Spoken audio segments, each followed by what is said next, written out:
Defining Duke is sponsored by Thesis, a novel way to boost your brain health and mental performance, all via an easy-to-take supplement. Take the free 3-minute quiz to find out what your brain needs. Head to takethesis.com, that's TAKETHESIS.com, and use the checkout code DUKE, that's DUKE, to save $60 on your first subscription order when you sign up for Thesis. That's $60 off your first order at takethesis.com with the promo code DUKE. Maximize your mind with Thesis today at takethesis.com with the promo code DUKE. Defining Duke, an Xbox podcast, is brought to you by, well, you. If you want to learn how to support the show, go to patreon.com/laststandmedia.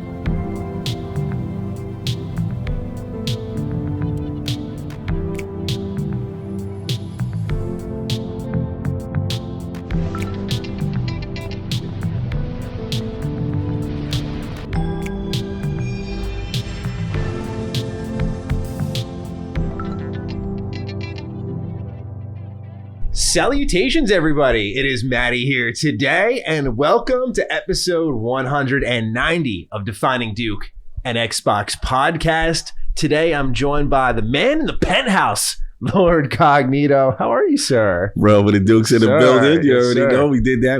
I'm doing good, man. A lot of stuff to talk about, right? We're in the building, you know what I mean? And a lot live on set. We're traveling, playing games, but also a lot of other things to talk about. It's this big event that happened, right? Yes. Let's address a lot of things, because for our audio listeners, we are in person doing this Duke together, our first ever in-person Duke. We've been trying to make this work for a long while, and we're so happy it finally just panned out. So we're right now in LA. We're here actually at the Microsoft Experience Center in LA, and they were kind enough to lend us just a little studio space, quiet away from everything else. You might hear some people in the hallway occasionally. We apologize in advance for that, but just given where we were, we're at the Culver City Hotel, but the internet was not working with us very well, and so we just had to take what we could get here. So we have a nice little set here. This kind of worked out really well, and we're just going to sit here and shoot the breeze for a couple hours, talk about our time here at the event, because we played a lot of games early, from Avowed and Ara History Untold to Towerborne and many more. We're obviously going to talk about what's going on with Indiana Jones, because certainly that's been a topic to discuss here. And much more. There is, of course, opening night live for 2024, and man, were there a lot of dud announcements, but also a lot of other things to talk about. So Cog, I mean, first off, how's your experience here been, dude? Like, it's, again, first in-person Duke. Like, you got such a better room than me, man. Like, I'm a little tight. Yo. Bro, I'm like in this I'm not gonna complain about the free flight room, but I'm like in this shoebox, and you're like, yo, they hooked me up. I'm like, what do you mean? And I look at these photos you sent me. I'm like, this man is in a literal penthouse. It's originally where we were gonna record this episode, but the internet was not cooperating. So please walk us through your luxurious experience thus far in LA, sir.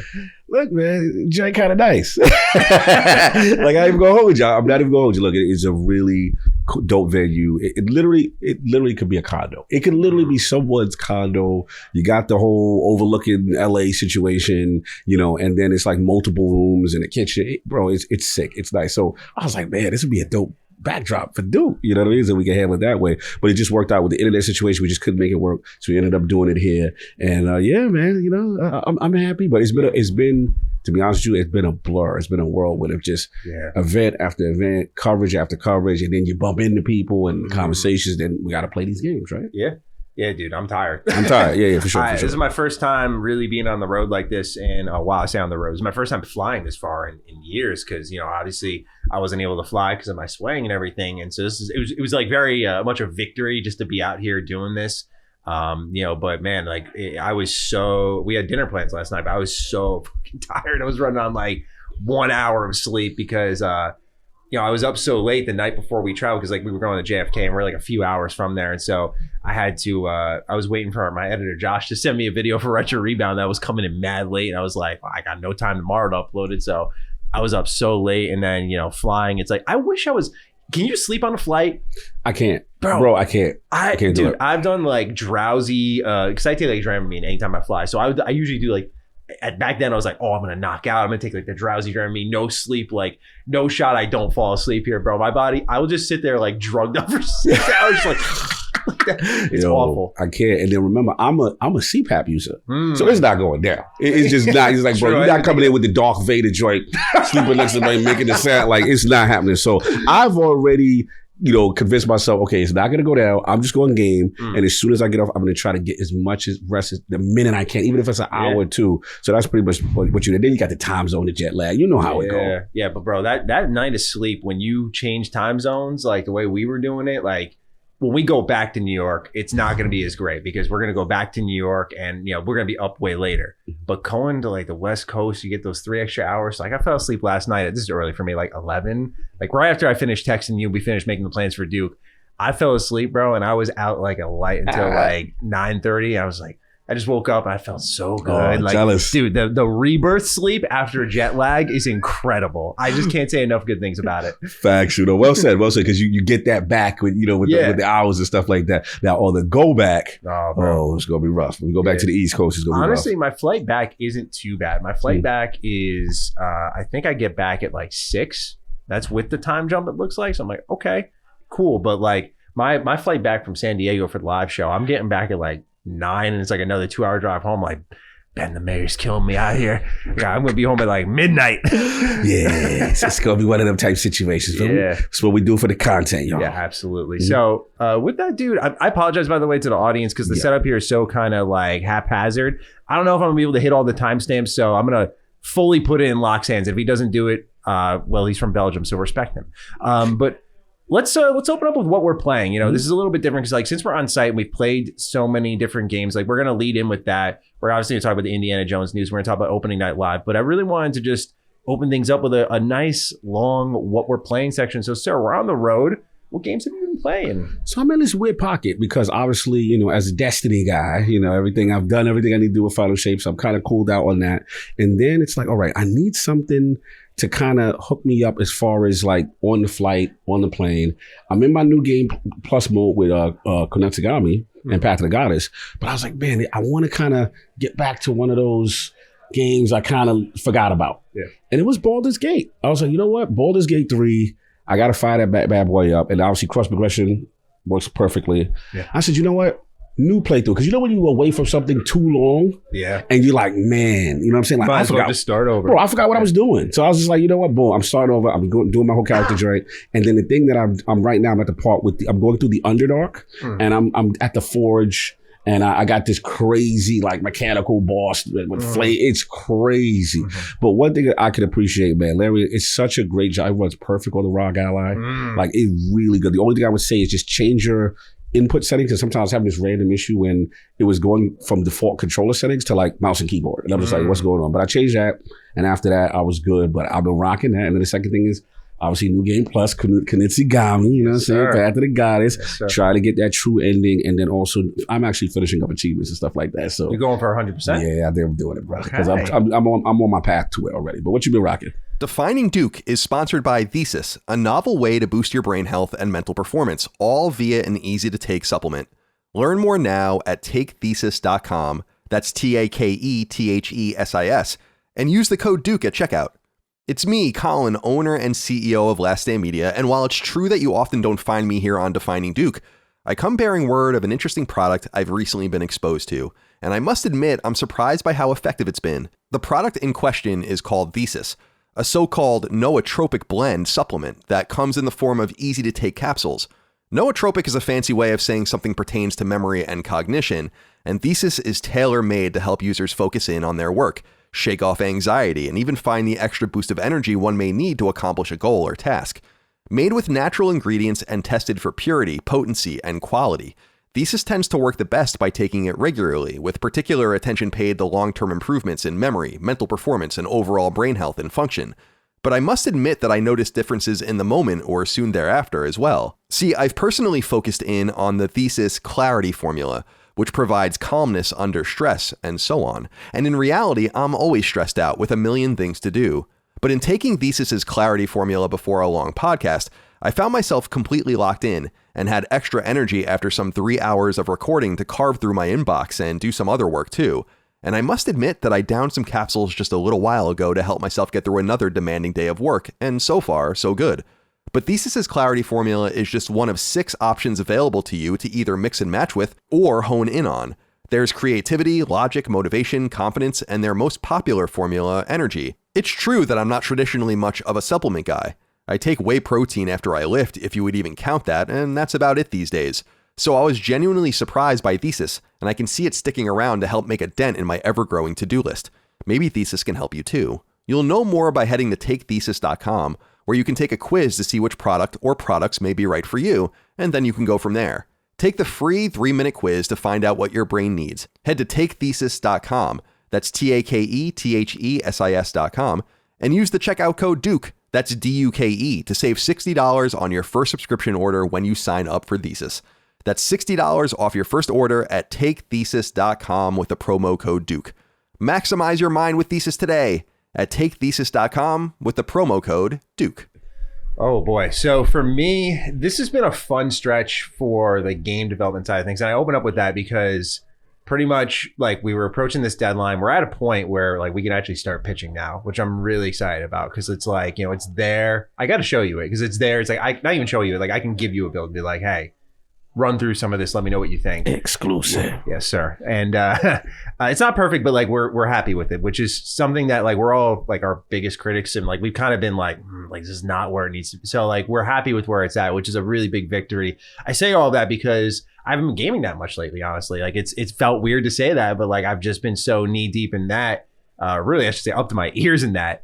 That it's been tough to find the extra hours to game because like I'll literally wrap up my video work, go get food. Like I have not been on the health is wealth grind. Like I'll get some food and go right back down to my office and start like cranking hours on the game just because, you know, there was a couple of last minute things we needed to get done that just feel really good about this build. And so I'm glad I made that sacrifice and glad I did that. But when I did get that extra time, I didn't want to invest too hard in anything like story centric. My original game plan for August was like, let me just like finish things out. But then as August became a reality, I was like, all right, like I'm just going to really put some time into Final Fantasy 14. I'm going to take on the thing that takes fucking forever to beat. And so I've been playing through the Realm Reborn content and I am in the 40s now. I'm like high 40s, which is the furthest I've ever got. And I'm kind of just really digging the vibe of the game more than the actual content. What's happening is like, I'm enjoying the story. Like there are pockets of the story that are pretty good. And there are pockets of the story that, you're definitely there for the ride. Like, it's just like, it's not little padding, little filler. Yeah, dude. Like they got, like, I'll be honest, like a lot of, it's so interesting to hear. Cause like I have so many Final Fantasy 14 fans in my life and they're like, yeah, they did a really good job, like thinning out Realm Reborn. I'm like, bro, what was it before this? Like you guys must love this game.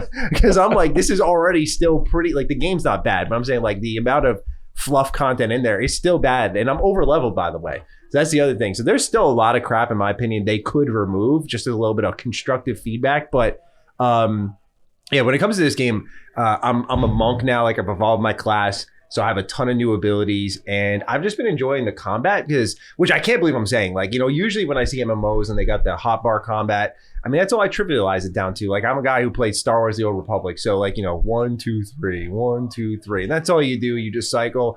Maybe you throw a 6 in there or something like that, and that's really it. But I gotta say, with Final Fantasy 14, I mean, there are some real combos, like some real combos where you can like stun lock enemies, you can counter attacks they're gonna do.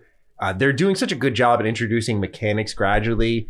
I'm impressed. Like it's definitely trusting that I'm gonna like the story a lot more as it builds, because I've heard they really build toward like an end game moment where it's just like everyone you've met this whole way, it's all on the line here.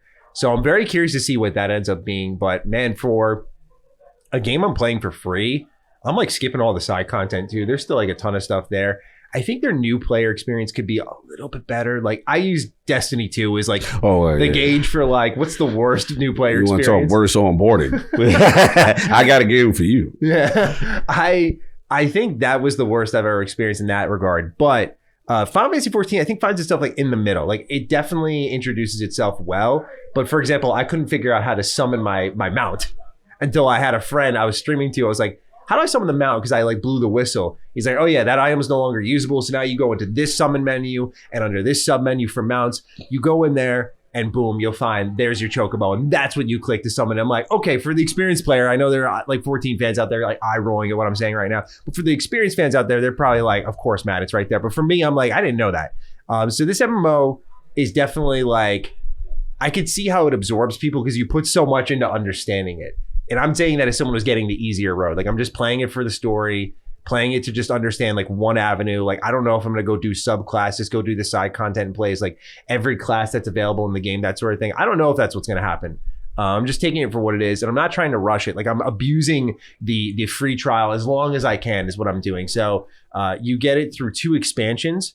And so like if there was a slow period I really wasn't playing this. If everyone's listening to what we're playing series sections, like I didn't say Final Fantasy 14 for like a couple of weeks at one point because I wasn't playing it because I'm not paying the monthly subscription fee. So like I'll pick it up and put it down when I want. Right now I've been into it. So anytime I got some hours, you know, I threw it into this game and I've been enjoying it. It's been nice little comfort food gaming. I love the music too. Music's so good. Yeah. Nice. Now the other thing I've been playing, I started it on the airplane, and it's so funny. I overthink every time. You use the same way. I overthink every time I'm getting on the plane. I'm like, what do I want to play? And I had this game plan for so long, and I almost went left. What you did? So my game plan was to get Warhammer 40K Space Marines done on this trip. By the way, the first one, because I want to play the second one. The second one looks great. So I wanted to play the first one, get it beat, and see what happens, right? And so I've heard that it's like 6 hours long. I was like, perfect. I'll play on the flight. Since I was running on an hour of sleep, bro, I'm holding my Steam Deck with my eyes closed. Doing the head nod. Like, yeah, like drooling a little bit. The whole 9 yards, bro. I looked like a total degenerate out there. They're like, this fucking guy. Someone staring at you from the corner is wild funny doing that. Yeah. Bro, it was so funny. But yeah, I just couldn't hold my... It wasn't the game being bad. I got an hour and I was like, I can't do this anymore, man. But I wanted to play so much more. I'm hoping tomorrow with some good rest, I'll get some good hours in. Because like my crowning moment on a plane gaming was a Radiant Historia Perfect Chronology. Bro, I had my 3DS. I was coming home from E3 2018. Didn't know at the time that was my last E3. And I played that thing for we had like 6.5 hour flight straight. And I beat the game on the flight. Like time flew. I was dialed the fuck in. Bro, those are the best. That was me with Kunitagami last time because I was just like, bro, I was just in the zone. I didn't even move. So I got like 80% of the game done. I was just like, yo, I'm loving this. Yeah. Like that's what I'm hoping for on the flight home because, you know, the way the schedule panned out, I didn't get any time in like the hotel, at least yet, to play Space Marines more, but I'm hoping on the flight home I get some more time in. But I did play an hour and I figured I can talk about it because it's a short ass game. And it reminds me, I feel like you would like this game a lot. It's very Gears inspired. I get a lot of Gears energy. Big time. Yeah, bro, they have chain swords, like which are like the you know, the Lancers have the chainsaw at the end. And like you do some sick executions. Like you'll lift people up with it and split them in half. Like you'll fight these orcs off. It's a really cool premise. It's like these Space Marines are gods to these common soldiers. Like they'll kneel and call you my lord and all that stuff. Like, yeah. My liege, my lord. Yeah, like it's very interesting how they approach it. And so like it's this kind of story about like you're this small army of a couple hundred versus millions of orcs. And so the Space Marines are just like they're like the contingency plan. Like exterminating kind of. Yeah. Okay, I got you. Yeah. Yeah, dude. And it's really, I wonder if that's going to come through on the mic, that beeping. Sorry, yo, we did this is a professional podcast. Yeah, so live on the set. Y'all got to bear with us, Rubber the Dukes. Okay? Yeah, we appreciate y'all. We hope the in-person Duke is worth it. But yeah, I don't know. We're hearing all sorts of sounds. It was quiet here before. But anyway, yeah, Space Marines 1 is really a good time though. Like already throughout the first chapter, like each moment was like a new set piece. Like it opens up and they're like, here's melee. And so you know, have your X and Y combos. I'm like, all right, I see the vision here. You can also see like based on the horde mode technology that they're using from World War Z in the new Space Marines game, like the idea began here with Relic and like there were a lot of orcs throwing themselves at me right away. So it's like a third-person shooter mixed with third-person action combat. It works really well together. It's such an Xbox 360 looking game though. Like everything is brown. Everything is brown. You can tell that texture, the way the textures hit. Everything is brown. It's unbelievable. I was like, wow, dude, I haven't seen any other color except this for like an hour straight now. But yeah, dude, and then they'll throw like this jump pack at me, and like you'll float up in the air, and then you can like crash to the ground and like explode and ground pound and kill like 5 enemies at once. You get a suite of moves, a suite of options. I'm gonna be honest, like for the first hour, I was like, dang, okay. Like now I'm trying to stay media blackout for Space Marines 2. Like I saw the first announcement trailer. I was like, yes, please. Especially, here's the thing, man. Focus Home is working on my baby right now. What they working on? They're working on KOTOR remake. Oh yeah. So I'm looking at what they're good. doing here with Space Marines 2. I'm like, you guys better be giving my KOTOR some love. Focus Home. I mean, I've had great experiences with them. I think every time the games I covered for them, they were pretty good. I always felt their reputation every time I went to like a showcase or a PAX and I go to the Focus Home booth. I always felt like it was always good choices, good quality titles. They always have like they're like the kings of AA. They double A. Yes, but like yes. they were at one point like any AA game they made. That's when they started doing a Plague Tale Requiem. Plague Tale. That's what it is. So I knew. I was Yeah. like, yo, this joint with the rats is crazy. Yes, sir. So like any type of game they do, I'm always by default interested because they're just such a fascinating company to watch. And they also have this indie program. I forgot, but Focus Home runs it, and so they're publishing like JRPGs and stuff. Like they're really fun to watch, I think. And so to see them kind of covering the whole spectrum. I just hope they continue to succeed, honestly. Like they just look like they're making cool stuff. And so Space Marines 1 has really grabbed my interest, and I'm hoping to beat it on the way home. And I'll definitely beat it this week because I'm going to be making a retro rebound video on it, of course. Of course. Ahead of the sequel, which I'm hoping to review. Yeah, things are picking up on that front. There's another game I'm playing, but it's embargoed. So I cannot spill the beans One here. of them NDA boards. I'm just You good. Yeah, man. But that's what I'm playing. Is there anything else you had to throw on the list, or shall we move on to the that's pretty much exciting it. news? Yeah, let's get to it, man. Yeah, because I guess really what we are playing this week is what we came here for, right? The Gamescom LA event. So pretty much what happened is like you have Gamescom in Cologne, Germany. It's in Cologne, right? I think so. I think so. Yeah, Cologne, yeah. Yeah, so it's in Cologne, Germany, we'll say. Mhm. And it's like hundreds of thousands of people there. I talked to the guy who helped put that, Rubes. He put the event together, and he was just like, yeah, he's asking creators like, are you coming to Gamescom? They're like, oh, I didn't know that was happening. He said he decided there, well, we got to bring Gamescom to them. So pretty much Xbox put together this event here in LA that has all the stuff they had at Gamescom, but it's here in the States. And so we all came out here to check out a ton of games. I got a list here of Avowed, Towerborne, Ara History Untold. We saw Atomfall. We saw Winter's Burrow. We saw Little Nightmares 3, Metaphor Re Fantazio. Funko Fusion was here. I didn't play that shit though. But like we have a lot of games here. So we got to play all of them. And Cog, I'd love to start off with you. Let's talk about Avowed to open things up. I think that's the crown jewel here. And honestly, the one we got to spend the most time with, about like an hour's time with it. And I just got to tell the story of my experience. Let's go. Go talk to him. Tell him how it went down. Tell him how it went down. So Cog got the penthouse, but I got the suite, So this Avowed experience was hilarious in that they have this upstairs area in the experience center where all the Avowed stations were. And I guess what happened was we played on PC to make things clear. Yes. Because Cog and I did an interview on this. And we have news for you. We have news for you? Yes, we do. Please check that out. Yes. For my man. Yeah, absolutely. Be going up on Islands Podcast and the rest of stuff on LawsGaming.net. But yeah, for sure, go to check it out. Sir. Mm-hmm. So upstairs is this whole experience center, and we're playing it, and the power goes out on like 4 computers right away. I'm like, all right, no biggie. Like, it's out of their hands. Like if the game's breaking, that's one thing, but like the power going out, like they can't control it. So they're apologizing a ton. I'm like, don't worry about it. They fire it back up, and the power goes out again.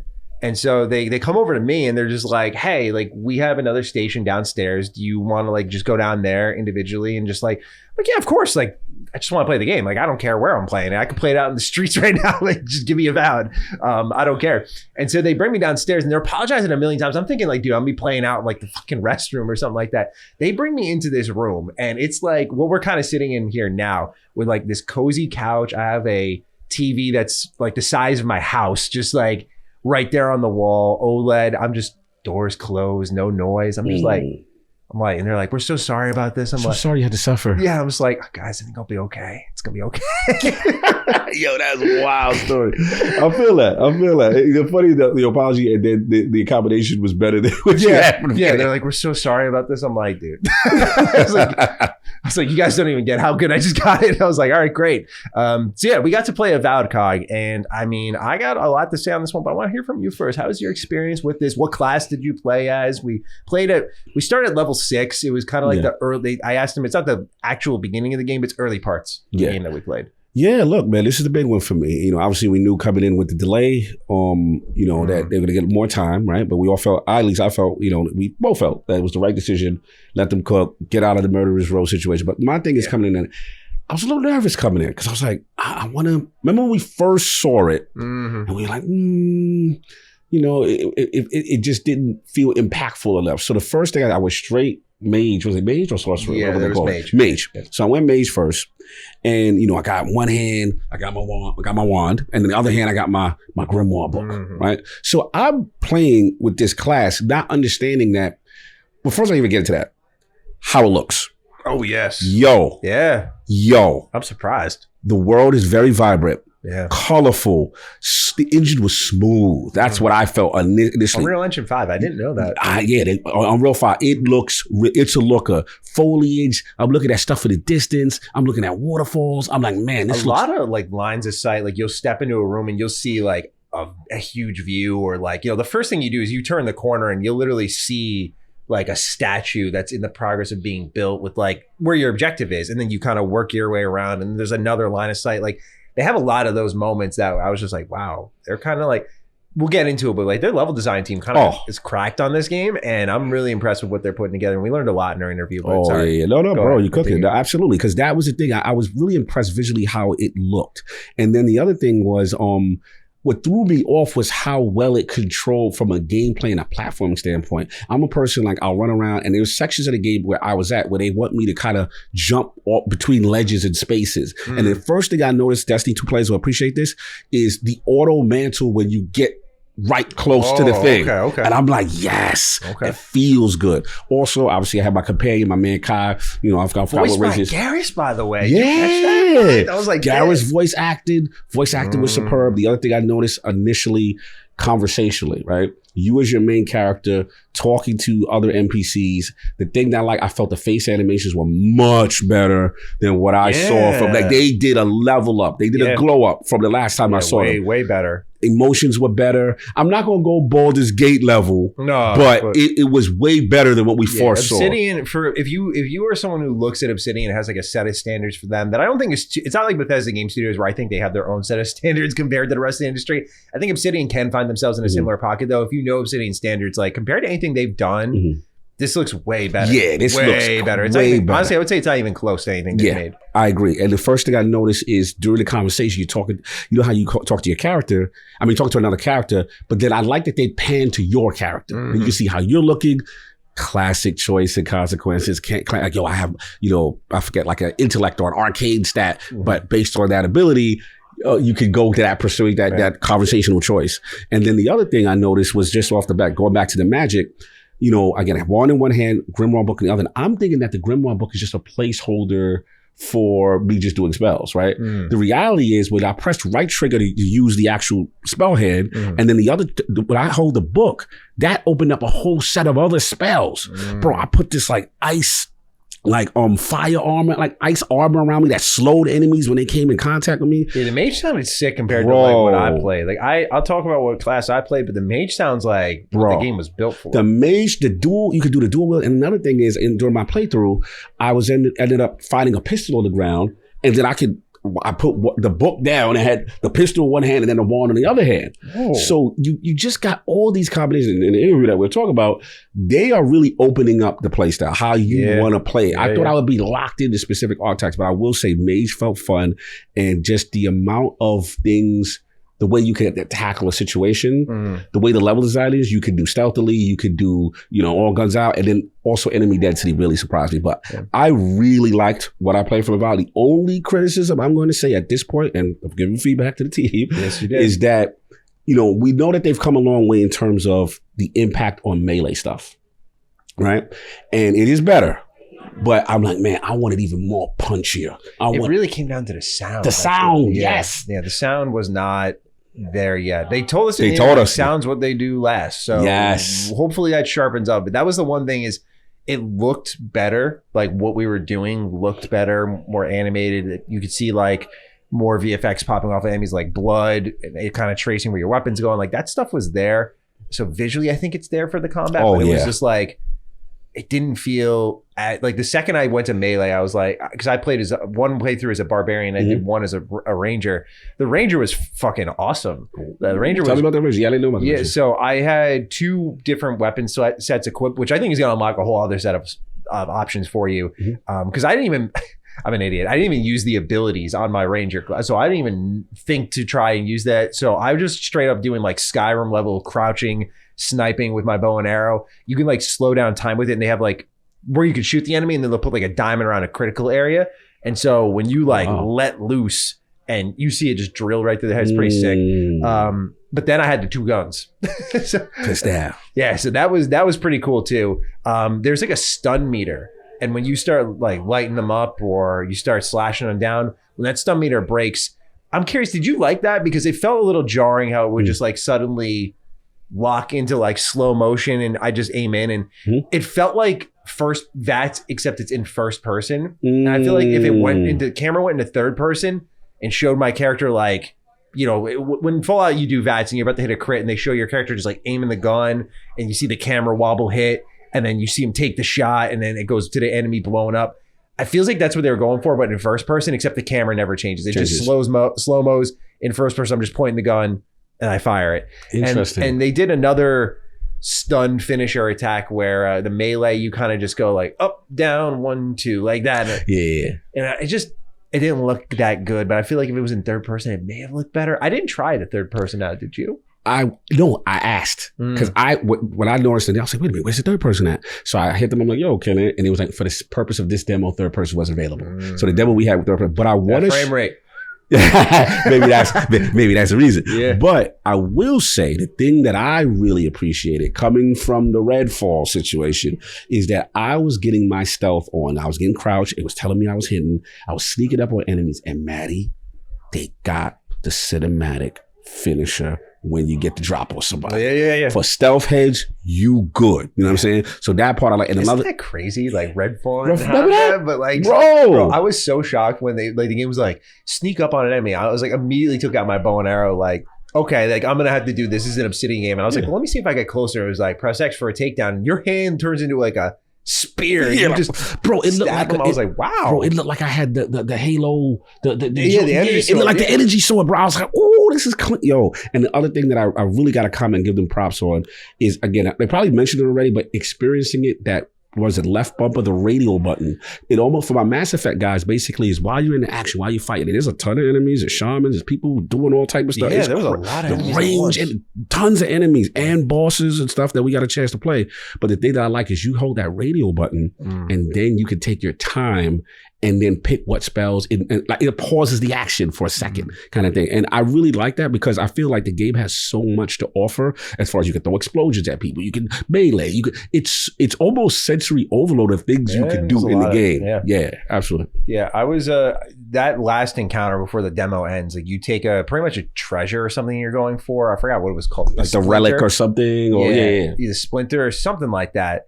And I was so surprised by when you get into that fight. Like I was trained by the Outer Worlds, if you will, or New Vegas. Like they'll throw 3 enemies at you max, but in Avowed, it was like a room full. And I mean, I was going all over the place, like, and there were enemy types, might I add, which I think is important. Like there was a boss enemy that I was fighting. I took out his health really quickly. And then they had an enemy that was healing them. Shaman. Yeah. And I was like, damn, okay. So the boss got full health. And I was like, well, I got to take out the shaman. And then there were ones that had like a sword and shield that had like extra health bars to take down and break their defense. Like arrow dudes in the back trying to pick you up, bro. Yeah. Like right away, I was like, I said to them right away after the demo, I was like, the encounter design is just infinitely better in the Outer Worlds. Like I try to say it like as respectfully as I could, because I didn't want to put down the Outer Worlds because it's one of my favorite RPGs. But I was like, you silver tongue your way through so much of that game, and that's what's like special about it. But like when the combat starts, it's just first person shooter, and that's okay. It is what it is. But Avowed makes it look like so bad by comparison. It's not even close. Because what's stood out to me with Avowed was the you could talk your way through so much stuff, but then there were so many options in exploration. Like there was, in fact, one completely that the demo, like I consider myself an expert with their games, and there was like one option that the demos had to point out to me, like, by the way, you could do this if you want to. So basically what happens is you're looking for this, we'll call it like a treasure. You're looking for this like expedition crew, and this expedition crew, like they may or may not be dead. And so on my way back, or on my way to the objective, I could talk to this individual, and they kind of give you like a side task, like, you know, to kind of help them out. So I go and get that treasure, I bring it back to them, and I can either pretty much yes or no help them out. That'll lead to combat or not.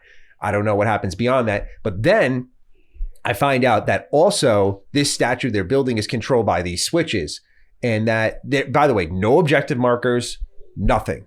The demo was just like, by the way, you can like mess with the statue a little bit if you want to. I was like, all right. It's like, sure, why not? So you mess with the golden, what's that man? The godlike? The golden silver surfer looking guy? Yeah, his name starts with an S. He looked divine. Yes. I didn't know, because there's more of you, which I thought was interesting. That's what I asked him. I was like, so there's more godlike than just me? And he's like, yeah. I was like, no, he's like, there's not a lot, but there are people like you. I'm like, oh, I'm not special then. Okay. And so there was this point in the statue where you have to like use electricity on it. So this is cool because like the usability could be like, you as a mage, you know what you do with that, shoot a spell at it. For me, I had to take out these like lily seeds I looted off the ground, which are like an electric kind of grenade, and throw them at this switch. And the first time I do it, he's like, do not touch that, please. I'm like, well, I'm going to anyway. So I go over to the other switch, and right away, like the boss fight kicks in, and I start fighting him, and this was totally missable. And there was, again, like you factor in that, the dialogue beforehand and the dialogue afterwards, the choices I could have made there. There were so many options of approach. And also that conversation with him, I sat there for like maybe a good 15, 20 minutes just talking to this guy. Bro. Lore bombing me. Nuking me. Hold on. You know, I got to shout them out because I said this also in the interview. It's the first game since Mass Effect, but they're doing something that I've never seen before, which is Mass Effect we used to our codex, right? Libertarians are this race, the Solarians are. While they're talking to you, a main character, you know how these games are. You step away from your controller for a little bit. They done said all type of conversation. You done forgot what you're supposed to do when they get to the end of it. You can then press the X button and then this dialogue history of everything he just said. Then glossary terms. I didn't catch that. So I didn't want to interrupt the interview. Yes. But so is it like Pentiment? Yes, but better because it's real time. Because you see your character while they're talking to their character, and then it says press X for like dialogue history or something like that, and it'll have a full transparent text of everything that was said. And then it'll highlight key action words or lore terms that are relevant to the conversation. And then you can go into that as a submenu, as a glossary to learn more about the damn terms. I'm like, this game is crazy. Like they pay attention to lore. And if I want more games to do that. And they seem to, Black Rock was kind of bragging, y'all. They was kind of bragging. We interviewed, they was kind of flexing like, yeah, you know, nobody don't really do that. And we was kind of, you know, the first kind of, they was salute. Y'all did that.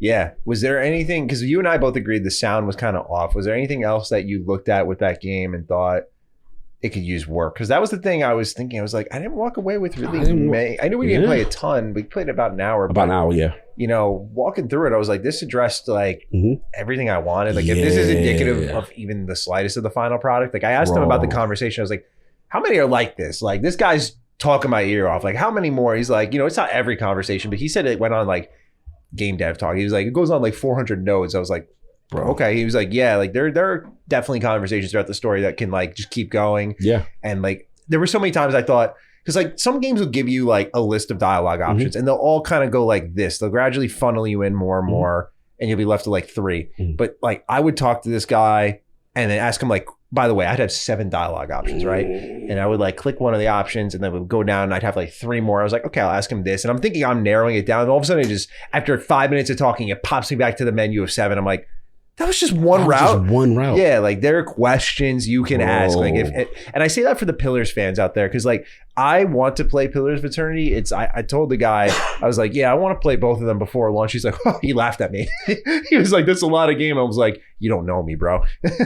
You don't know me when I'm committed to a mission. But it was fair. Yeah. And I was just like, yeah, but I felt like if you were a Pillars fan, I think the reason they put that glossary there is so that they did not have to like steer away from going really in on the lore for this game. They did not hold back. So that was also reassuring. I thought, because I didn't want them to like, you know, Pillars is not super well known, and they even admitted in the interview themselves, it was like, it's niche, like it's CRPG. So I thought maybe they would neuter some of that just so they can make something more accessible, but I like that they're really leaning into it, because I think it can create interest for it. Just like I don't know if they'll make a Pillars of Eternity 3. They probably more likely make Avowed 2, but at least more people maybe go and check that out and see what it's about. No, I'm with you, bro. I came away very impressed. I'll be honest with you. Coming in when I was first show for the very first time, I was like, Black Rock Obsidian, it's a go. Like, I'm not even worried.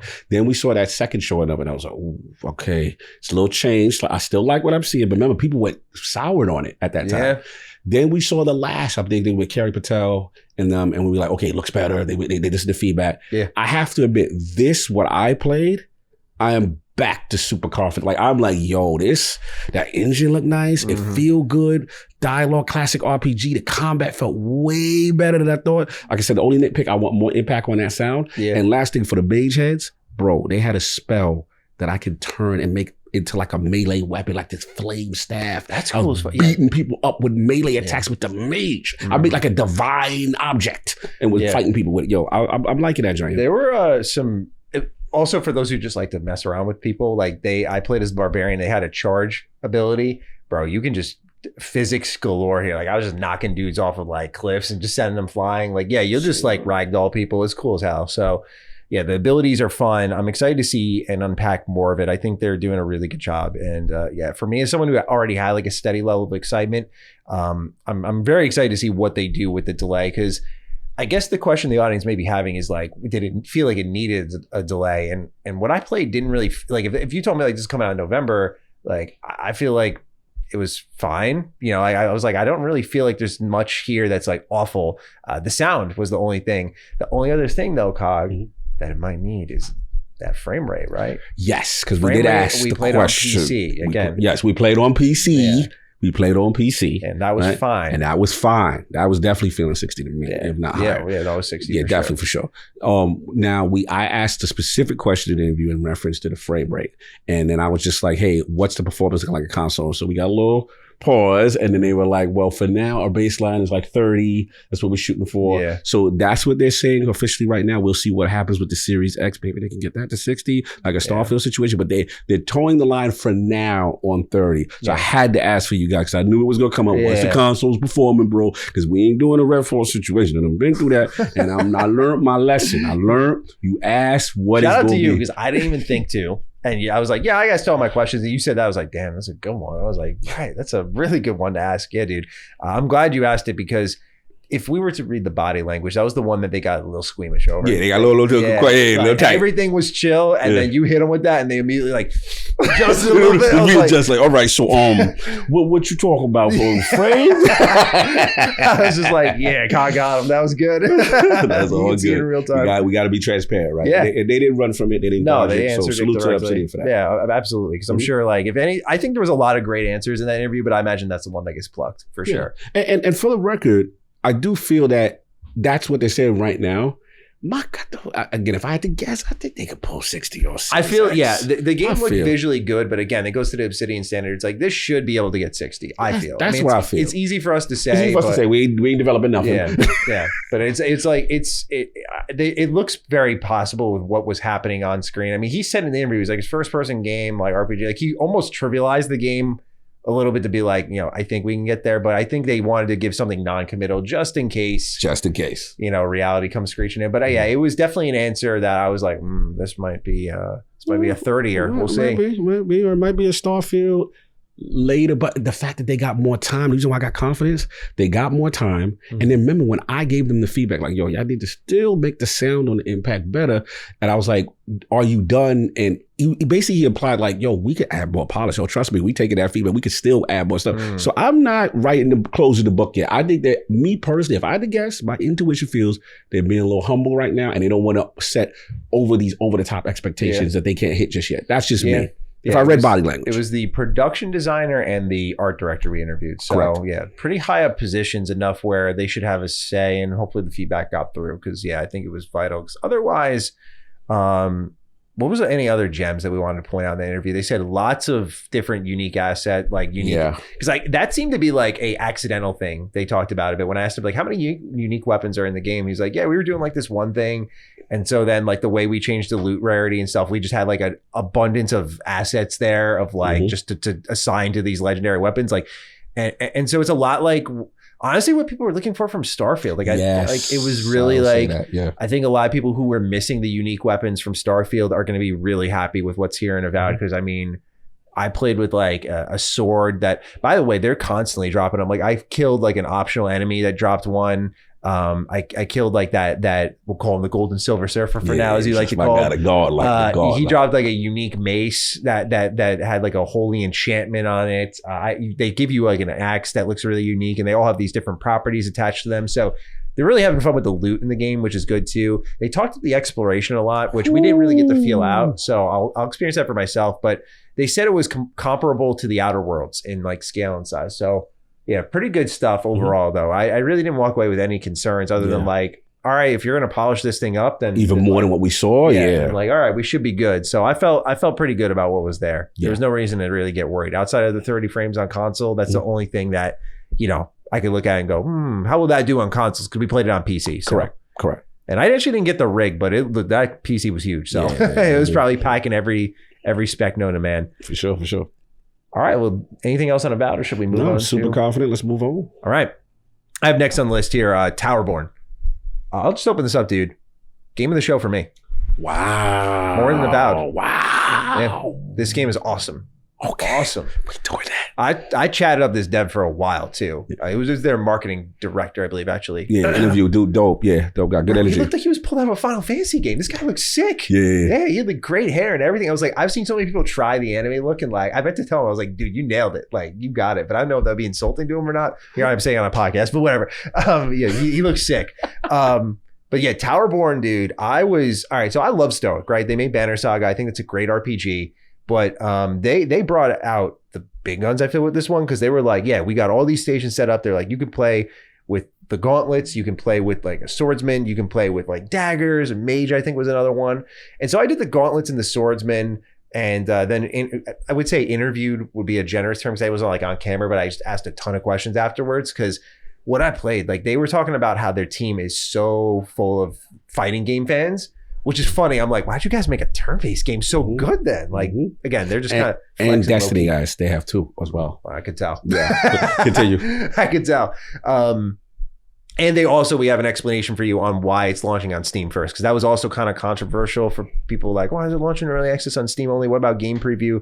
And they gave me a very honest answer on that. So I'll get into that in a moment. But what I played, man, I started off with the Gauntlet character, which is like a brawler. And they mentioned they're like, we love games like Turtles in Time. And I was waiting for them to say it because I wanted to see what answer comes out of them first before I asked. Then they mentioned Dragon's Crown.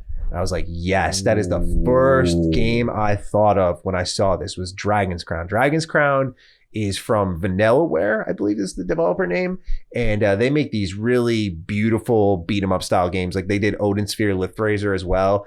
Another great game. So yeah, dude, like when they mentioned that, I felt so validated. I was like, this is going to be great then. Cause like, there hasn't been a game like Dragon's Crown since Dragon's Crown, in my opinion. Like it's just such a charming, side-scrolling, beat-em-up, replayable game. And so, anyway, to my point, with the fighting game talent there and the stuff that they love, they have combos upon combos. Like I was pressing like, you could hold X, kind of think of like Spider-Man actually, where you like uppercut into a whole new set of combos. And then like the dude who was playing next to me was like jumping into my combos and like re-staggering them and stuff. Like this game is co-op, not just in like, oh, we're going to run around the battlefield and beat up enemies. You can work together with some crazy combos. I put together like a 12-hit combo on my own just by like, I think I like, you know, when the combos, when you're experimenting with something in a game and I'm like, I think this would chain into this. So I'm going to do like this uppercut and I'm going to throw out like this blast of energy and I'm going to land on the ground and I'm going to try to do like this RB ability, which like thunder claps him. That should lift him up again. Like I was just figuring out as I was going and putting together so many fun options before this dude was jumping in and helping me out with his own kit. So like, because I was the gauntlets, I was like a strict brawler, but then I played as the swordsman, who had the ability to like block and parry. They had, like, with the red bright bumper, and then was doing a parry joint. Yeah, I was like, okay, this already just by weapon type feels totally different. The combos are different. My utility on the map is different, and also one of the things I love about this game, such a like you can just tell that they're paying so close attention, bro. They had the camera locked on your character, even though it's like a side scroller type of thing. So when you're moving around, let's say you got that type of dude who's going up, I got that friend that always want to jump ahead and he don't want to, Yeah, or you got the friend, you're up ahead, you're like, hey, we're done, bro. And you got this guy who's on the south end of your screen just holding everything up. You don't got to worry about that. They said there will be points you'll hit things, they'll rubber band, they'll send you forward.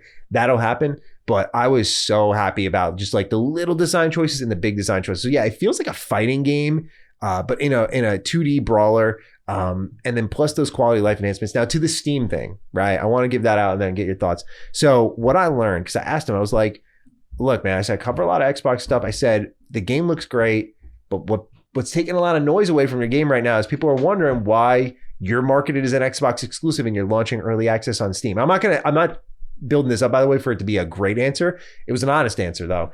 He was just basically telling me, he was like, yeah, so we want to make sure, because like we could have done game preview, but we wanted to make sure that this was in a really good state. So when we have more players come in, that it's at a better base than it is now. So they seem very proud of what they had.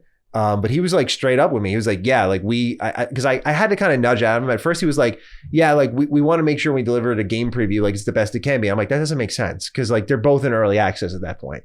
So I was like, is it because you guys are anticipating such a big surge from Game Pass? And he's like, yeah. He's like, you pulled that out of me. He's like, yeah, this is exactly what it is. And he's like, it's just to give us like the best starting point. I was like, okay. You wonder then at that point, because obviously, I will be giving the Xbox smoke later a bit about Indiana Jones. This was a decision by Stoic, it seemed like, though. This was not an Xbox choice or Xbox being loosey-goose. In fact, the developers at Stoic were really complimentary of Xbox in a way I think most devs would want Xbox to behave like, which is not pretty much like being tribalistic and just saying like, okay, is this going to make your game better? Fine. They said they're giving them AAA support on an indie level. Yes, and I was like, so as someone who loves Stoic, and clearly this feels like the best decision for their game, I was like, all right, I think what it came to was an understanding of both sides. I was like, I get why fans are upset because it's a communication error of Xbox again. And that's, again, what we'll get into with what's going on. We'll get into that part. Yeah, we'll talk. But with Towerborne, I was like, all right, I see where they're at. And with that level of transparency, I was like, okay, like I can rock with this. Like I can understand where they're coming from here. It's not an answer I'm trying to propose to the audience like, hey, you gotta love this. It's an honest answer, and I can appreciate that as someone who does this. Usually, there are a couple answers I got on this floor here that were very PR coded, but that was not one of them. I was like, all right, like at least, because this just happened like the day before. Yeah, so, literally. Like, this man was like on it. Obviously his job is marketing. So, marketing director. So, I mean, he silver tongue for sure, but I respected that answer. So yeah, but really the game, dude, the game just, as someone who, again, loves Dragon's Crown, I felt so seen with this one. Just like where they were pulling from. You could feel the old school Ninja Turtle vibes. Oh, yeah. I asked them about the story a little bit. I did. We asked the same question, bro. Yeah. You go ahead then. No, bro. It's funny because you in your bag. Because literally the first thing I did, we got to get right to the elephant in the room, which is what's up with that Steam joint. And he literally said that, and he gave me a little additional context. Shout out to my man Teddy, because Teddy held it down for me on the recording. And Teddy held it down, by the way. Teddy, shout out to, let's give Teddy his flowers. Teddy's off camera right now. Teddy's off camera right now. This is teasing Teddy. He's done so much work for IGN. He's done so much work for many outlets. Super professional, highly technical. Yes, sir. Listen, man, one of the best in the business. I better holler at my man. I'll get you a business card. He'll hook you up. Yeah. But anyway, back on focus. Just real quick. Yeah. Teddy, I got to say, this guy saved the show. So saved us. When we were setting up for this, we were like, we're going to do in-person Duke this week. And I realized, I was like, dude, like, we can't bring a webcam and just have us both on screen. Like, that's not going to work. It's going to look awful. I can see the comments on LSM now. I was like, I need a dummy battery for my camera. I was like, I don't got one. So I was like, all right, I'm going to order one. And it was like, it's going to get here Tuesday afternoon. I was like, I'm out Tuesday morning at the airport and I can't delay my flight or anything like that. So Teddy steps up, orders it, drives it here, delivers the goods. It worked, thank God. That was the last step. But again, Teddy, I already thanked you. But like, shout out to him for making this episode literally is happening because of him. So yeah, just thank you again, Teddy. But Cog, please continue. Yeah, no, bro, Teddy's the man. So salute. Yeah, absolutely. No, what I was gonna say is to follow up to your initial question as far as the following up with the whole the elephant in the room with Towerborne as far as the situation with Steam and so basically he even detailed it further. He was like, look, another thing is obviously we expect that influx of Game Pass, we expect that influx as far as Steam, but he talked about the cross progression aspect, right? And then the thing that I didn't realize also that Towerborne has is local co-op. So you and Wifey can be playing together, local couch, and then also go online with it said. So there's a lot of layers to how they're implementing the cooperative aspect of the game, and they're really going for a full live service feel. They said Xbox is giving them tremendous support. They got people from Bungie, Destiny people. They said also going for that Ninja Turtles vibe. Castle Crashers was mentioned. Also, a lot of these dudes were shit talking their old place of work. They love Stoic. They're they love Stoic, guys, bro. Holy smokes. And let me tell you, I've never seen this before. I was like, art style, fire. All my Banner Saga fans, y'all gonna love what y'all they got going on there. And then I asked about lore. You know what I'm saying? Because I said there's some people that really, is it gonna be one of those situations where it's lore? Like they said no. They said they're gonna have that for the lore guys as well. So I'm very impressed for what I've seen when I played. It's a beautiful art style, cell shaded, just a beautiful custom creator. Oh yeah, with the character creator, there was so much we didn't get to see. We didn't get to see that, the Belfry Tower. We didn't get to see. I've seen that because I was in the closed beta before. Oh, okay. And I've been playing because I just couldn't talk about it. Because I've been playing Towerborne for a little bit, bro. I like what they're going for. It's almost some anime style stuff. You can do horns, you can do all this stuff. But the other thing that's unique is most games after you create, you're done. You could still continue to edit and after the fact and continue to change. And they said there's a lore reason for why you can do that. Oh, okay. Yeah, so I got a little exclusive on that one.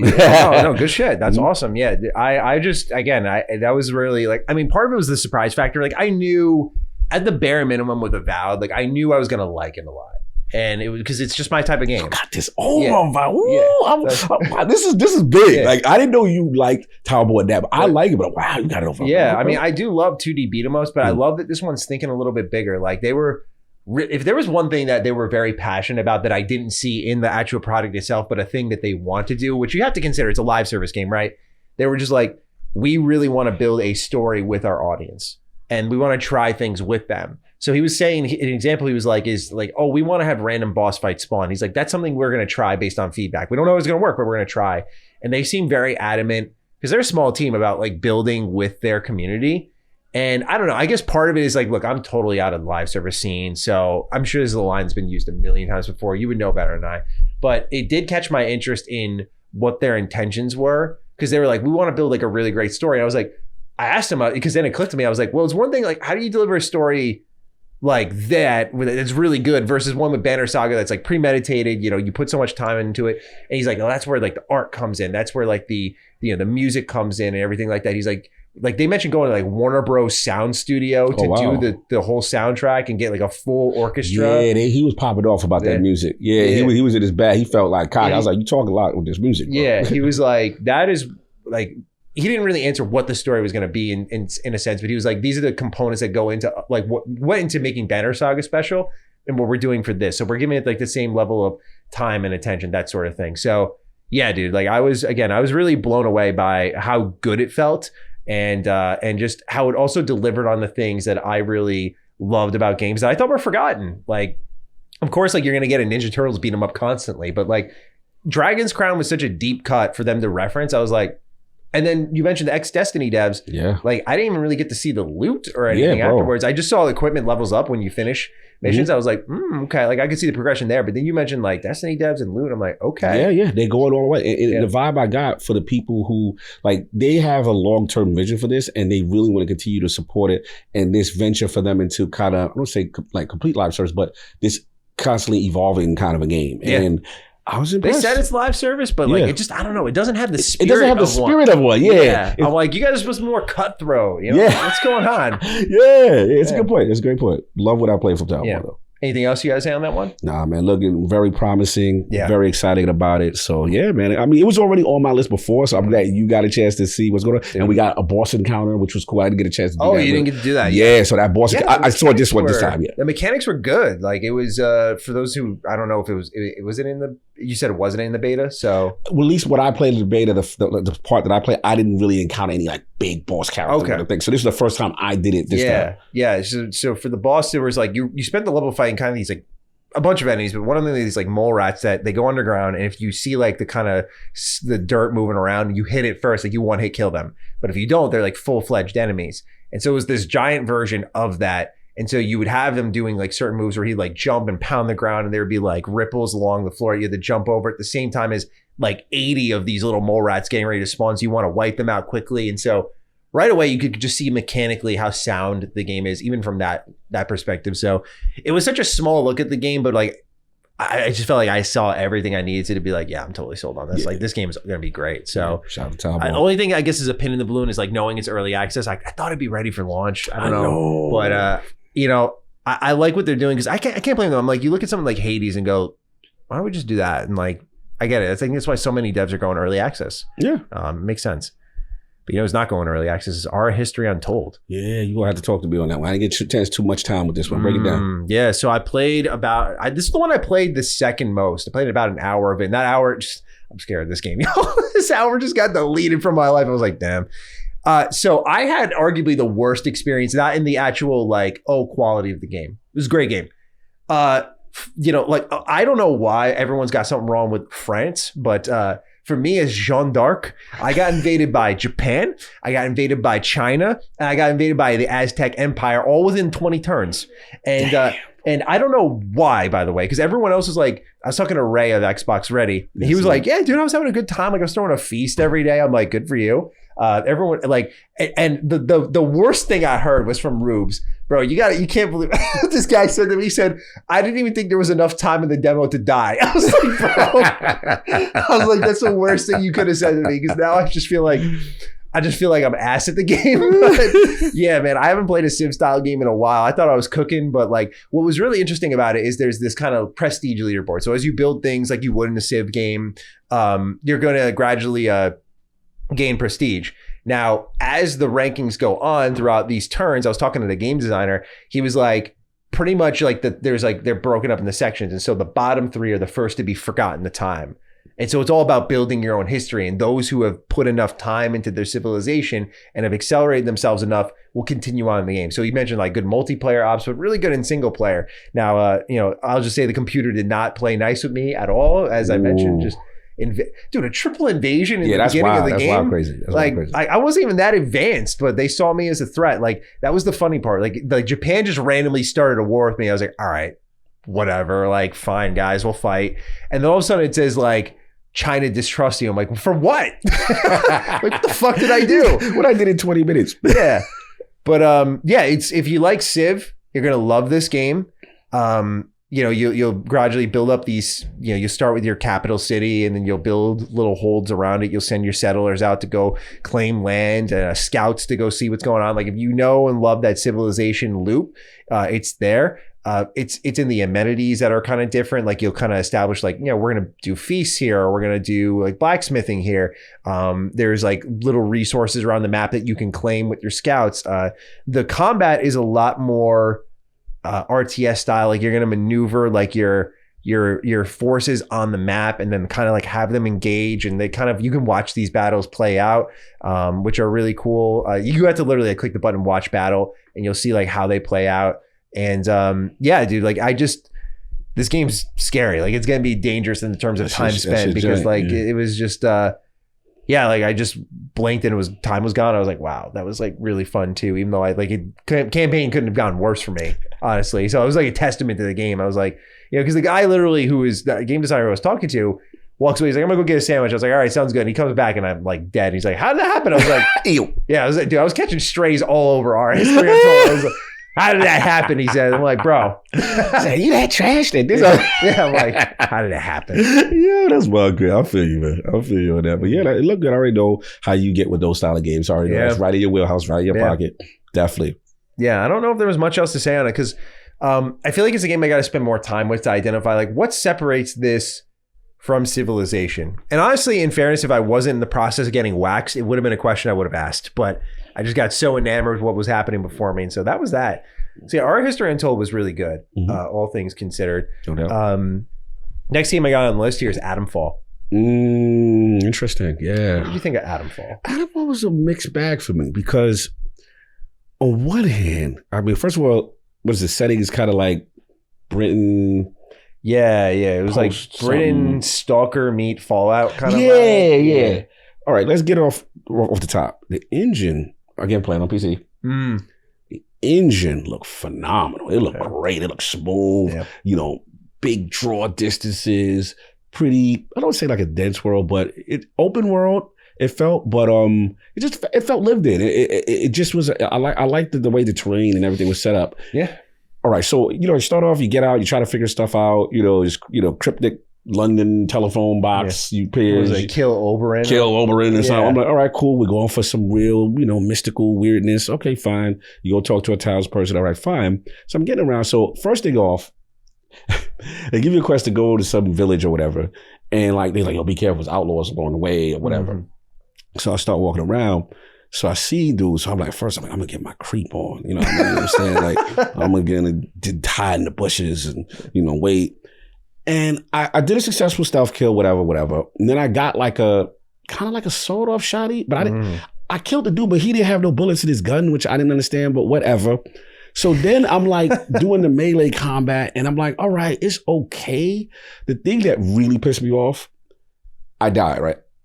1,000 times. I died 4 times. It was so like when you play, I'm like, yo, I'm never this bad in games. But this making me feel my back bad. was to like the room, so like I'm sitting there like getting smoked, thinking like someone's gonna see this. I'm like, yo, I'm getting clipped. Yeah. I'm gonna look like the biggest fraud in the room right now. So I was a little worried. I'm feeling terrible, but the thing I have to give myself some credit, and this is feedback for y'all, Atomfall, because I like the premise, but bro, y'all spawns are the worst.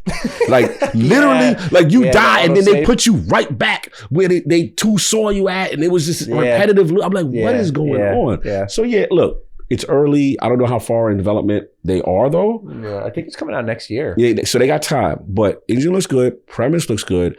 They just got to fix some things with the spawn system and other little aspects. But I do like it for some reason. I do like what they're going for. I just got to see if they put it together. But what was your experience like? I died a lot too. I had a similar feel. Like I died 4 times. Like the first time I was stealthing around and I took an enemy out pretty quickly. And after that, I think I decided like, let's see how the gunplay feels. So I'm just going to like shoot this guy with a shotgun. And I took him out and it just put like the whole area on watch. And there was like a ton of them. Man, there was like at least 8 outlaws coming after me. Very much remind me a bit of We Happy Few a bit. Like everyone was wearing like masks. Again, with like a kind of Britain vibe. I guess that kind of tied in well.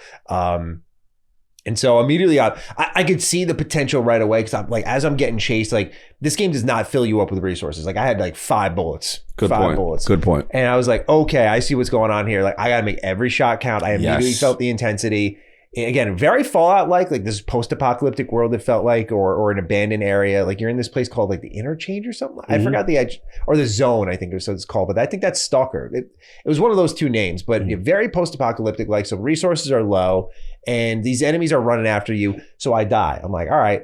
They spawned me right next to where I was like about to be spotted again. So like I can begin stealth. So I like move and I get caught again, I die. And each time they spawn you like maybe 10 feet from where you would like just died. It's not great in that sense. I would also say my biggest critique, if the devs end up seeing this, because I thought Rebellion was behind this, is I feel like the AI was not where it needed to be with the enemy AI. Yeah, I can see that. They were not running after me at times, other times looking for me, and it made no sense where they were going, or like I would be in combat with them and they would kind of just be like, yo, what's up, Ben? Like, they were just kind of looking at me funny, and that was it. I was like, this needs work. Okay. This is the game on the floor, I would say, with the highest potential. But like needed the most work. I agree. Like with some fine tuning and some real development time here. Atomfall, like as a Fallout fan, I'm like, I'll be all over this. Oh yeah. I'll be all over this. Like I could already tell like the mystery, the way you track things on the map was interesting. Like everything was like clues. Like I got a clue and they're like, there's a bunker you want to check out. And so I was like, all right, let me check my map. It's like, okay, it's around here somewhere. And so as I'm making my way, all of this that we're talking about is happening. I didn't even get to my objective before the demo ended. But yeah, I was like, okay, like I like how they're doing things here. So a lot of really good ideas. I love how the weapons look, and like you can like check, like you can uncock your like shotgun and just look and see like the bullets still lodged in there. Just real attention to detail. Like this game looks very good. I gotta say, I was really impressed with that. And the type of weapons we had were rusty. And it was kind of cool because I was like, these look like shit. Like I was like, I like that I'm starting off like this low because I'm thinking about the power curve and like how good this game could feel later. But also the melee combat. I didn't realize like RT was just your strong attack, so I was just like strong attacking. Did you do the boot? Did you do the Spartan kick? I did try one Spartan kick. I whiffed. Yeah. Did it work out? It was okay. Like I said, I like the fact they got it, but the combat, like I said, still needs. It's so much potential. I love the fact that it's very resource-less. And it, like you said, it adds to the tension and difficulty of the game, but they just gotta there's still some kinks they gotta work on. Yeah, dude. Absolutely, yeah. So Atomfall, a lot of potential. Anything else you got on that? All right. What do we got here? Sorry, my laptop's on the floor so we could keep this clean set for you. Professional podcasting, y'all. Yeah. Professional. Winter's Burrow. I didn't get a chance on that one. I got to defer to you. This game is so cute. So the composer, Laley, was on the scene for this one. I played it, but Laley was on the scene with the interviewing, if you will. Composers from Denmark. Okay. The rest of the team's at Gamescom.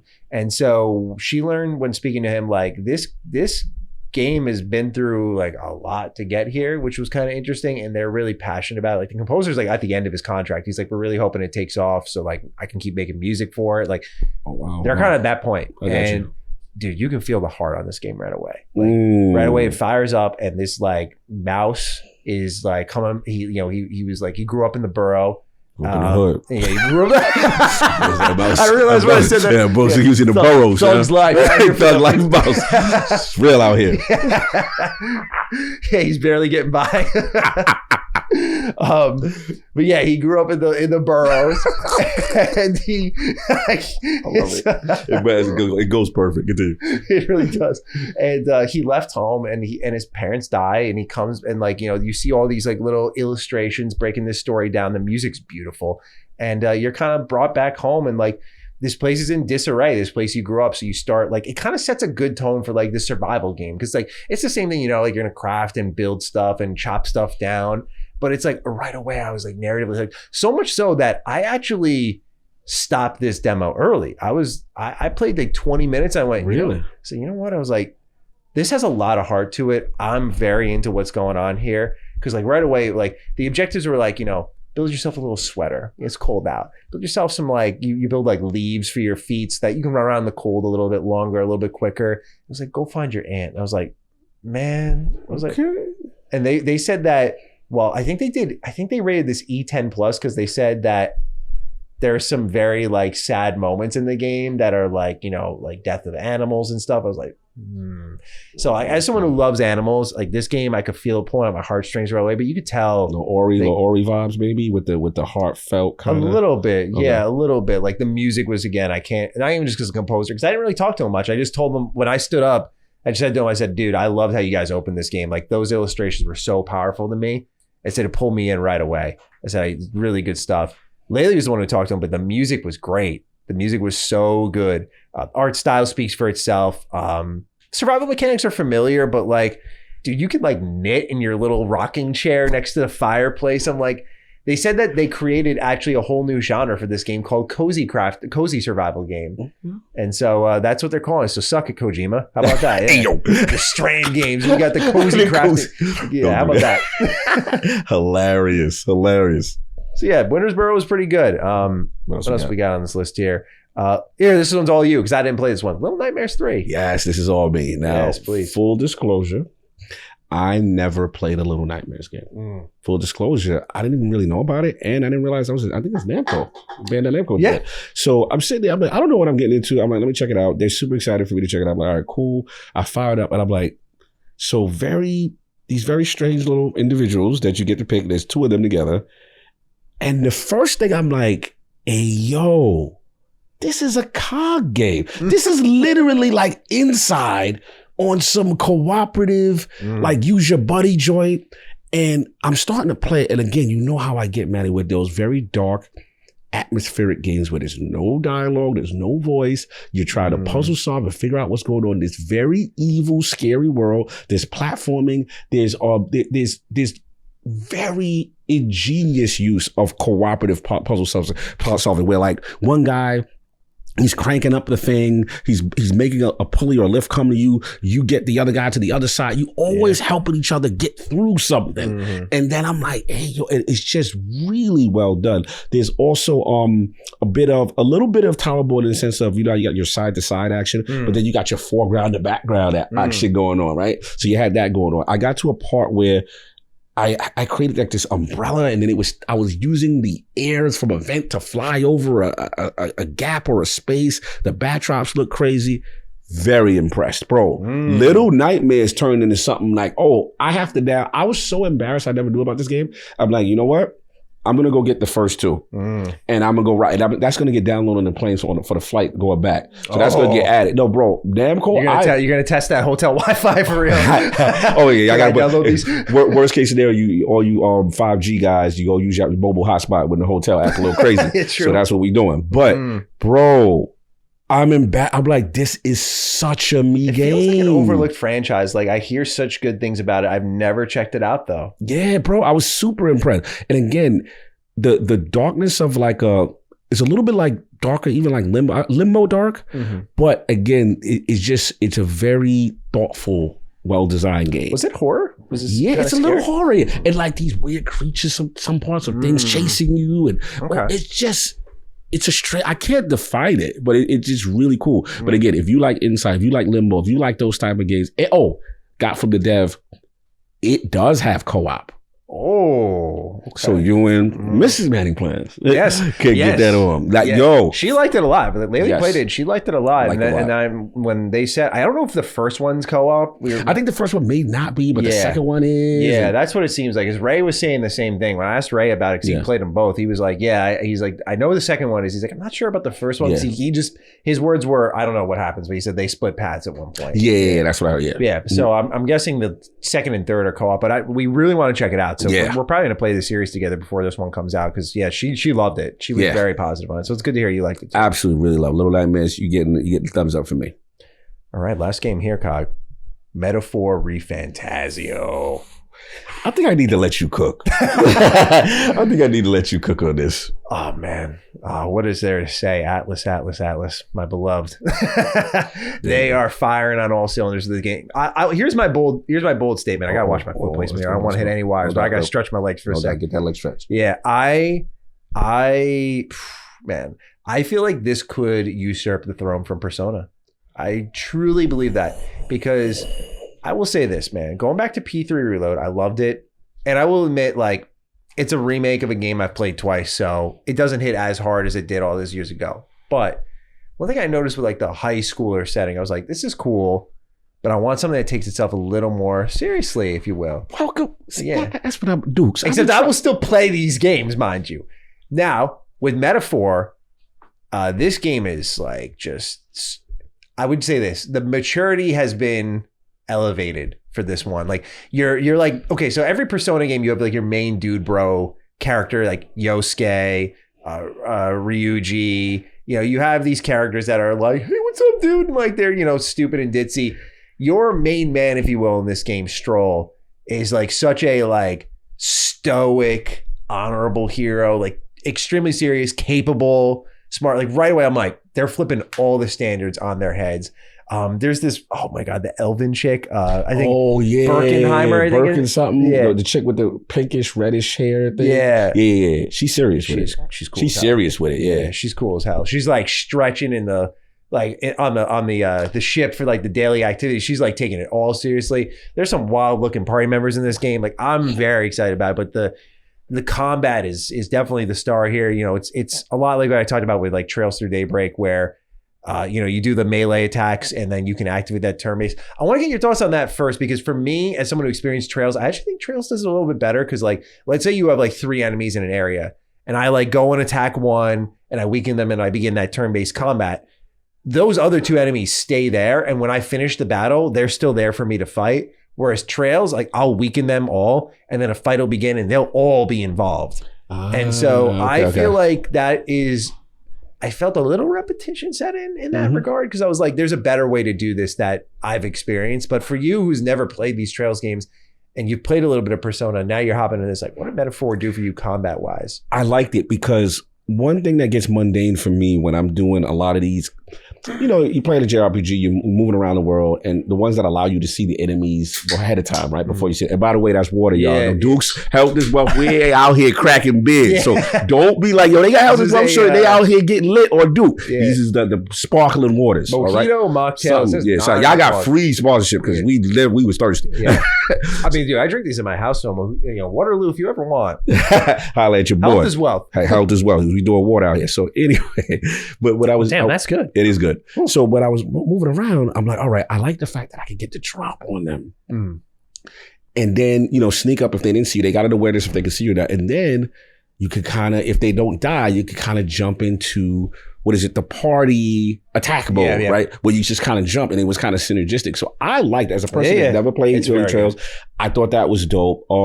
Let's get right into the combat. Like for me, very Persona inspired, right? Extremely. Even, style. Bro, they've got so much attention to detail and love and passion for just the damn menus that I'm I was telling Cog, there's this one menu I went to where it's just the protagonist's feet, and I'm like, yo, like it's so sick. I'm like, dude, this is the only game that can make you freak out about how they style, like, because every menu is like a different part of the main character's body.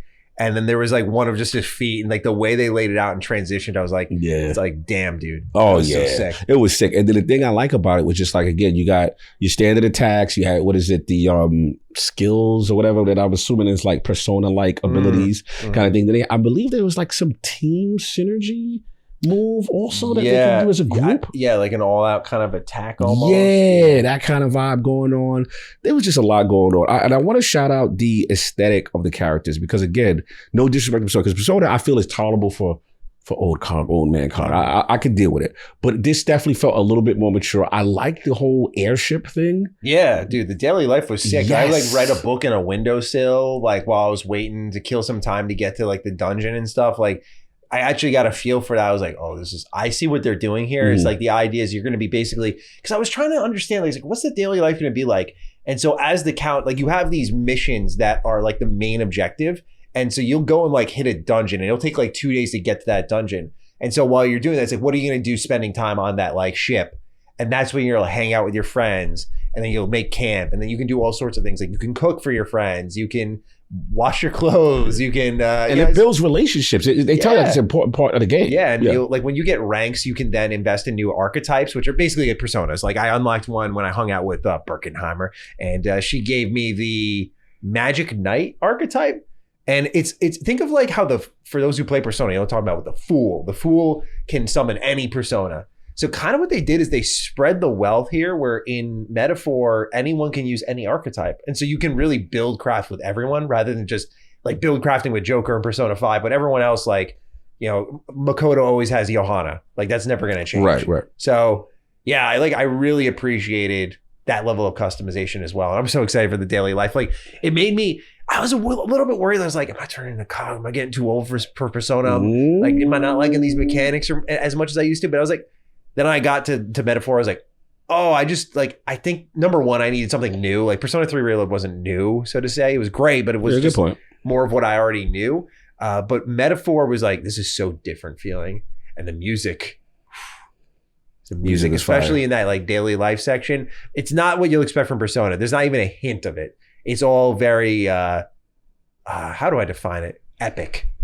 Yeah. That would be the best word for it. It's very epic. Yeah, no, definitely. And then I did get some what I consider Persona-isms where, completely. They've got the vocal person saying something fun and cool while you jam it out, kind of energy on like one part. The demo that we played, it was like an adventure mode, and it had a dungeon something. It was like 3 ways. I tried the basically the daily life, and then I went to the second one, which was like the kind of the dungeon part of it, and I was kind of going deeper into that, and it was like a lot of combat, really heavy. I saved a whole group of people from some situation, and then it was like, okay, go to the top of the tower, I guess, to face the boss. Like I cut off right there, so I get a chance to face it. But everything I played, combat with classic JRPG goodness, very stylistic, it's a good game, man. I will say, PC Bill, that not that the performance was bad. I don't know if it was the camera work. Something just needs a little extra tweaking and love. I know we still got time before release. The camera is a good call out though. Yeah, like a when little you're bit. running around. Yeah, it kind of swivels. It's a little swivelly. Yeah. And then sometimes I felt like it was too up close. Sometimes when I didn't want it to be,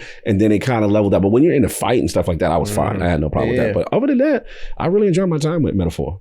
Yeah, no, that game's shaping up. That is like, once Avowed got bumped, I'm like, Metaphor, hello. Most anticipated game of the year now. Hello. Yeah, dude, that game is looking beautiful. So cannot wait. So that's everything we played, Cog, here at Gamescom LA. There was, like I said, Funko Fusion, but we both didn't get a chance to play that one. Well, they are giving away Funkos that Teddy has told us are very expensive. Yeah, I try to get Teddy up, but So if you wanted to morally check us, we didn't even try to get the freebie out of them. Exactly. Just take that to eBay. Fair enough. Well, Cog, that brings us to the spiciest news of the week. Let's get to it.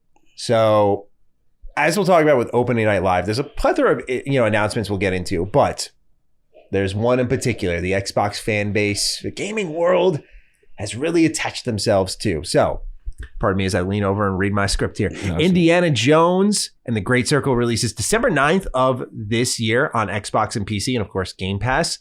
But it's coming to PS5 spring 2025. They also announced that The Order of Giants is a story DLC coming after launch.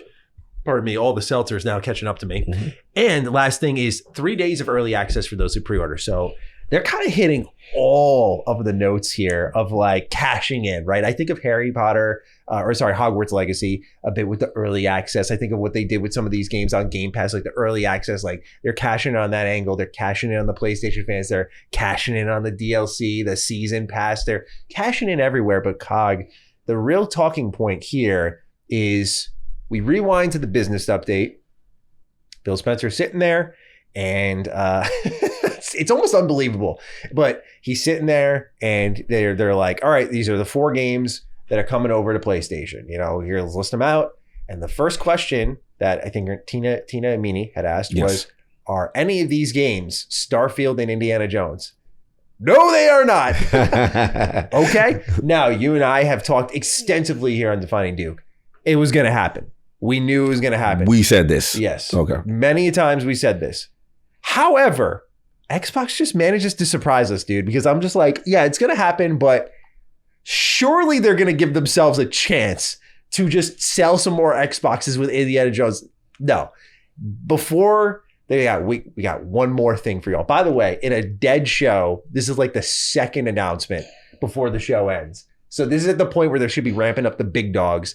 And they're like, we got one more thing for you. Mic drop, baby. Yeah. Coming 2025. I'm like, wow. They did. Like, even on the plane, like, I will admit, this is going to sound fanboyish to me, but my stomach twisted a little bit on that. I was like, because you know what it was? It wasn't the fact that more people are going to experience Indy. Like, I get that. That's important. Sure, man. That's fine. I'm just joking. But what made me upset was I felt like there I witnessed like, okay, this is like the beginning of the end of what I know for Xbox. Like they are really pivoting. And this at first it was like, the statement I would say is they're marching in a new direction. I'm like, no, this kind of screams like stampeding. This is like way faster than I expected. Like it's an accelerated plan now. The fact that Xbox didn't give themselves a chance to be like, let's see how this goes exclusively. This is the rip the Band-Aid off energy that we were talking a bit about. Like, just do it, right? But for it to come with Indy, when they were telling people like come into the show, and you combine that with like what was happening in Towerborne, you and I got the benefit of like perspective that we're not sharing with the audience. Fair. But like it felt like such an optical miss in so many ways where, again, Indy, I'm curious if you agree. I thought they would give it a chance on its own first, but to have it go to PlayStation, like have it be announced, like all that says to many people was like, just wait for it to come out there. And that's again where I feel like you're seeing Xbox. Like a lot of people are like, Xbox is dead. I'm like, no, they're not going anywhere. They're always going to be here. They're making more money than they ever have. It's just that how, in what capacity will they be here? And I think it's so important for them to be a platform holder. And I don't think they're going to go away with that. But the particular verbiage that stuck out to me the whole time was anything announced for Xbox was Game Pass and PC. Just those were the platforms. So Game Pass is starting to shapeshift, in my opinion, to the replacement platform for Xbox. Maybe an Xbox will host Game Pass, but things are being announced for Game Pass and PC. It's not Xbox, Game Pass, and PC. Mm-hmm. Like, it was not a part of their vernacular. You combine that with like no console required and the focus on streaming, the focus on AI. And I'm like, this is a company that'll be around here in a major way, and they're going to produce and publish a lot of great games. Like, Indy looks amazing, and that's what sucks is we're not going to be able to really talk too much. We'll talk about it, but like, it's the conversation is now, as it always has been, about the business decisions for Xbox as they go through these changes. And so I was just sad watching it. Like, man, I have so much love for this platform, and I feel like I'm watching it kind of deteriorate in its own way while also rebuilding itself in another area. And it was a bummer. Like, I'm not going to sit here and sugarcoat it. It was a bummer because, again, it wasn't about, oh man, when did Xbox get Indy? This, like, it wasn't that. It was like, damn, things are really changing for them over there. And I even saw this tweet. I don't know if it's true or not, but I saw this tweet of someone who was at Gamescom. You know that gif of Homelander just staring at like the flashing screen? They said, I looked over at Phil a couple rows down. And I was like, bro, imagine being Phil and just saw it on Twitter and see like, I got people looking at me and like gifing me afterwards. Yeah, that's wild. Yeah. But what are your thoughts, man? Like, this is a big deal, no doubt. Like, this is a big shift in that we knew it was coming, but like for how soon it's happening. What is the message sent to you, and are you upset about it? Like, what's the feel? So let's get to the beginning first, right? And the Dukes Week, we got to give ourselves credit. We called this from the business update. If anyone sat there and said, these 4 are coming and that's it, to me, I said, prepare yourself. You are fooling yourself. Yeah. I keep repeating the same expression I say every time on Duke and every time on IOP. When someone shows you and tells you who they are, believe them. They kept saying, hey, no console required. Hey, we don't mind putting this. Hey, this is an experiment. So for me, at that point, remember I said back then, the mission statement changed. Yeah. Whether it be the financials are not financing, the math's not mathing. And my fear at the time was, oh man, Game Pass might go away. You know, they may completely shift, go full third party. It's a wrap, right? So I'm like, all right. But then we saw again what the talking points were. And the talking points were, you know, Game Pass, first party games are still going to come there. You know, we're going to put stuff. And then we got the second breadcrumb with the Phil and Ryan McCaffrey interview when he was like, the strategy to put games on other platforms is not stopping. Yeah, he said, by the way, we're going to go out there and do more. Yeah. They're telling you. So to me, it's not a surprise. But this is where I will lean to what you're saying. In the sense that, look, I understand the Xbox console hardware user. The guy that he is there for that, he's not caring about PC, he doesn't care about mobile. All he cares about that ecosystem. Mm-hmm. My only issue is kind of what you alluded to, which is that, look, I don't care if it's coming to PlayStation 5. Mm-hmm. That doesn't matter to me. The issue that's confusing is that we had the FTC documents earlier stating, hey, we fought for Indiana Jones to be exclusive because they used the Spider-Man comparison that PlayStation locks things down and we needed something. I just got to throw out there. Like, that was the weird thing to me is like a lot of people were defending it going like, well, they had to do this because like it's indie. Like that has to be multi-platform. Like, no, it doesn't. Like the biggest superhero on the planet's exclusive. Right. Like indie doesn't have to be exclusive by nature of, you know, what the IP is. Do you think they had soft pre-orders? Like that's what I got. Listen, it is confusing because at the time we saw the verbiage of why they fought for exclusivity, which was an aggressive move, right? So we're like, okay, cool. So now we get to fast forward to where we are now. And there's a part of me that's like, look, from whatever that cutoff point pre-business meeting where they have now shifted into this multi-platform approach and putting stuff on other places, it's clearly things have changed. Now, whether that's Disney putting pressure on, I don't know. But what I will say, and again, in defense of the person who cares about the Xbox ecosystem and who cares about the hardware, when you do a showcase and you haven't given the release date to your base yet for when they're getting it, to that point, no Xbox user knew when they were going to get Indiana Jones. Right. Yeah. So now you're like, all okay. we had was rumors. All we had was rumors, right? Yeah. So now you're like, okay, December 8th. And then you come with the one more thing. like this is a mic drop. You want to hear how dumb I was? I'm on the plane watching this shit and I'm like, oh, here we go. Wolfenstein 3. I couldn't have been more fucking wrong if I tried. So I get the disgust because it's like, you didn't necessarily have to do that. You didn't. Yeah.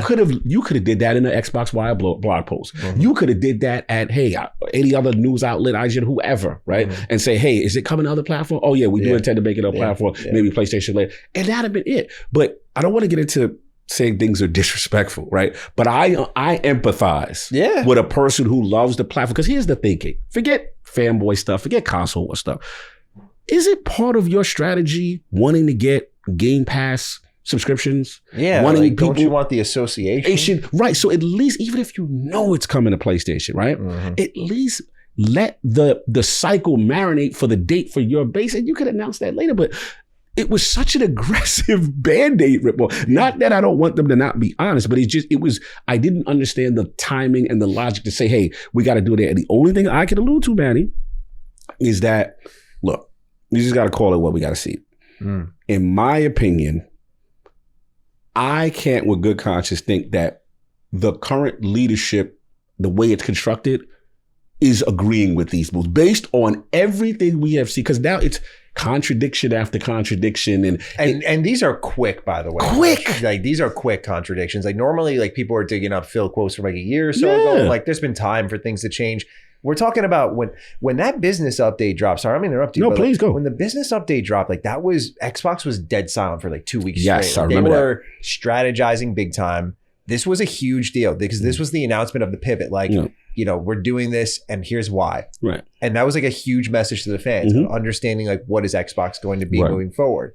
You can't have a message of that severity and then walk that back half a year later. Yeah. That's like, that's just unthinkably careless. You know, it's frustrating. Because it's again what it does more than anything. A lot of people source the frustration like Indy and like, oh, I want it on my platform. It's more like, I want to at least be able to believe like half of the shit that Phil says, like to a level of like, can we take this seriously? If in your, to me, like one of your biggest updates for the platform in the terms of its future, you say something that gets walked back that quickly. Right? It's like I have trouble trusting with anything. So that again, people could take that how they want, and that's fair. I think what you said is fair.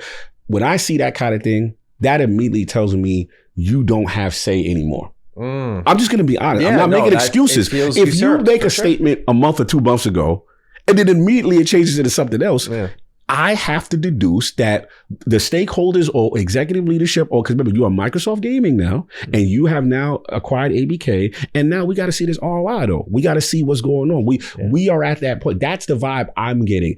And did you see Phil's response to it? Yeah. He said we're because Microsoft affords us to go out and do so much. Affords us. Yeah. And we got to show. It was like, he's like, we have pressure at Microsoft to show. I was like, thank you for saying that. Yeah. I was like, I caught that. I was like, bro, you got to tune in your homework now. You did all that. It's time for the midterm paper. I need to see, we ain't no more 55s like the speed limit. We need to see some strong numbers on this. That's the vibe I'm getting. I'm going to be real. You can't walk things that quickly. Like that's why. I don't want to disrespect anybody, but that's what I have to do. So unless we hear different, and I'm glad you used that quote because that was a quote I was going to use when you said we have to show. The time is over. So this is how I look at it. Again, Xbox console guys, I know there's frustration. I know there's upset. People are upset, and I get that. But this is how I look at it. This is honest God truth.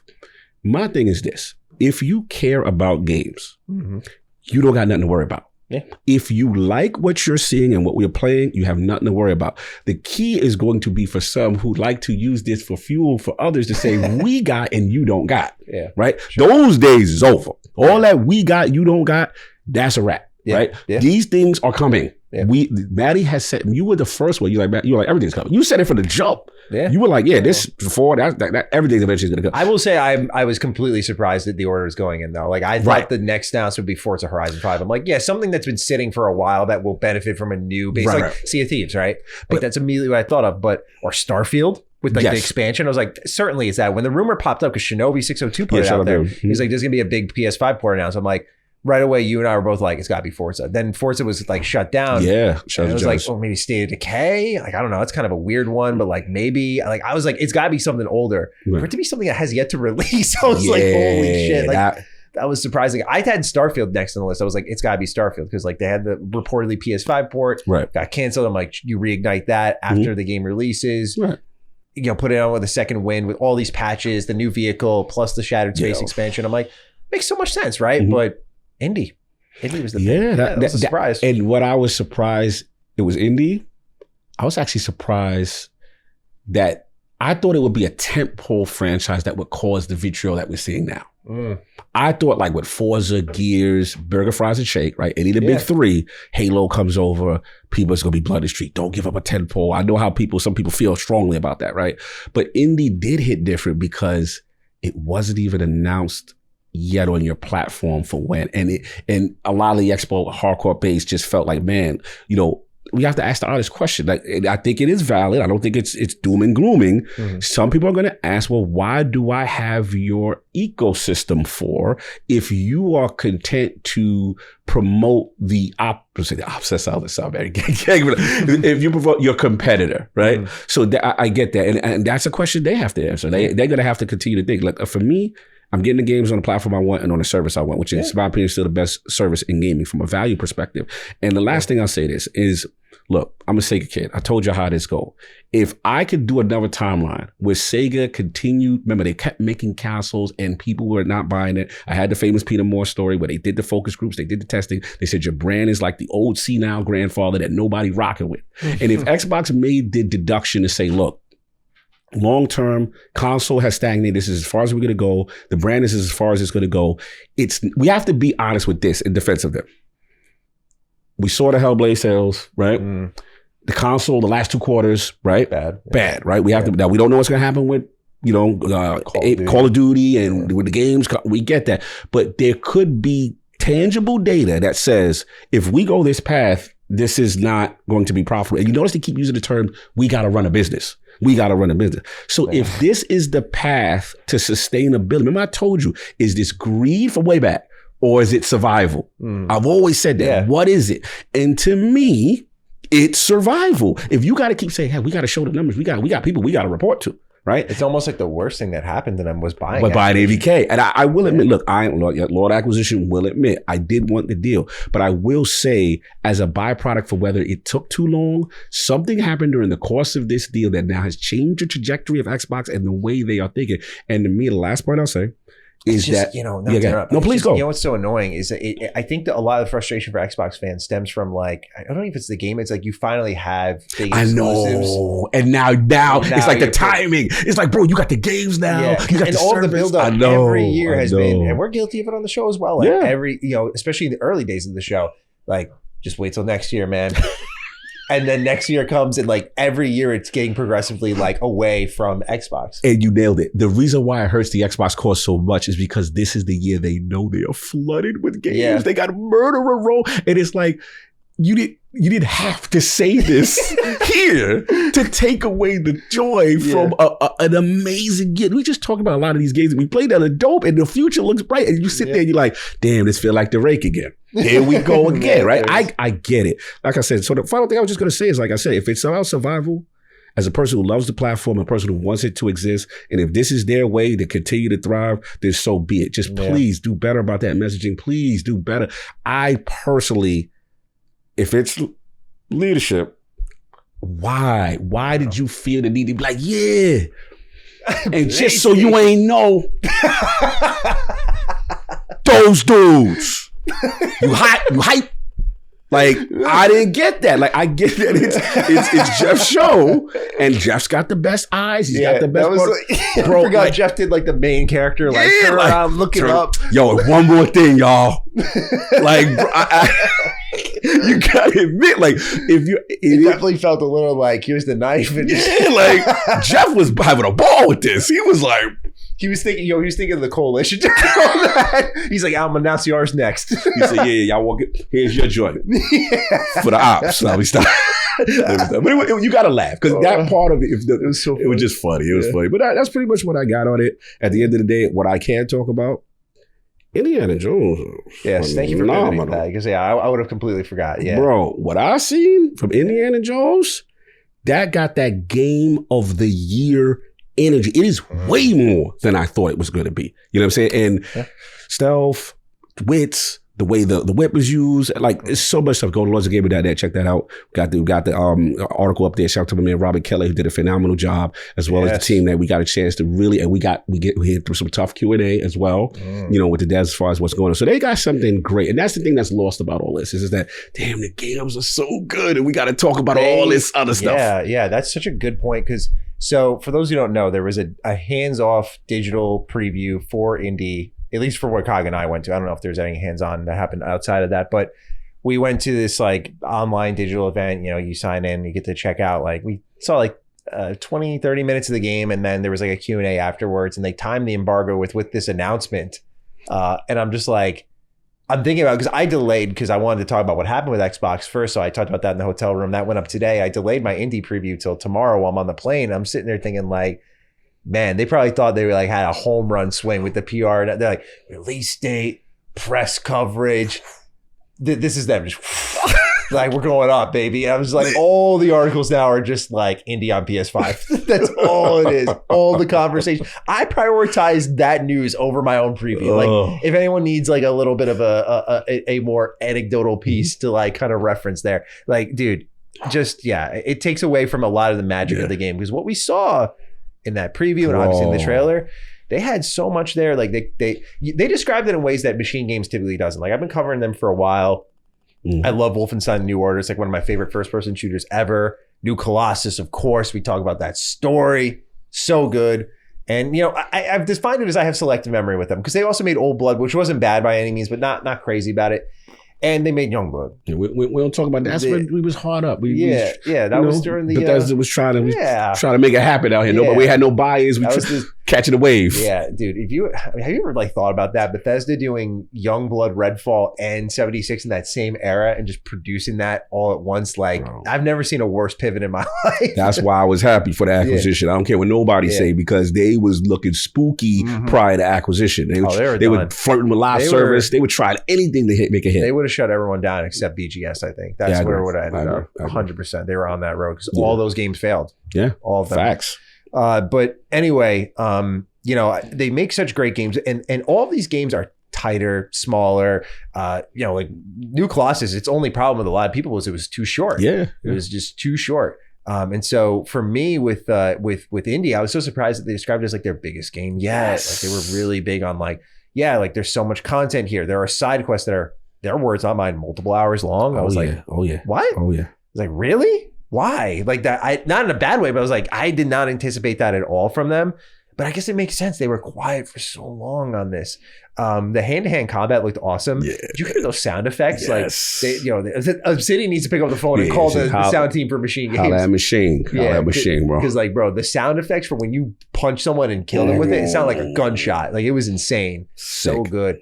They had adventure points. Like, yes, I wanted to see if they got like the skill tree for Indy. I'm guessing it's like, how Wolfenstein has the skill tree? Yes. I'm guessing it's the same thing. I'm thinking so too. Yeah, but I was surprised they had that. Like, this game's bigger than anything any of us expected. Absolutely. And so, I'm with you, dude. Like, game of the year energy. Bro, completely. And I told people, remember when I know you anti Hellblade, but remember when you act like I hate that it exists. You do hate that too when you was going, but I'm gonna let you slide. Forget it. That's your opinion. That's how you standing on business. You standing on business. That's how you felt, and you made good points about the difference from 1 and 2. We just disagree on how hard you went, but it's okay. Especially Gene Parker coming up. Looking at you, I was gonna say, Gene, we gonna fight. Made me look so nice. I'm so glad he showed up that episode. Yeah, Gene, I might slash your tires, man. I like how you did. That's my man. But all jokes aside, like coming into it, Hellblade. This was before the release. Hellblade had all the hype cycle. That was the anticipated joint. And remember, we watched it direct, and we saw it. I was like, that right there is it.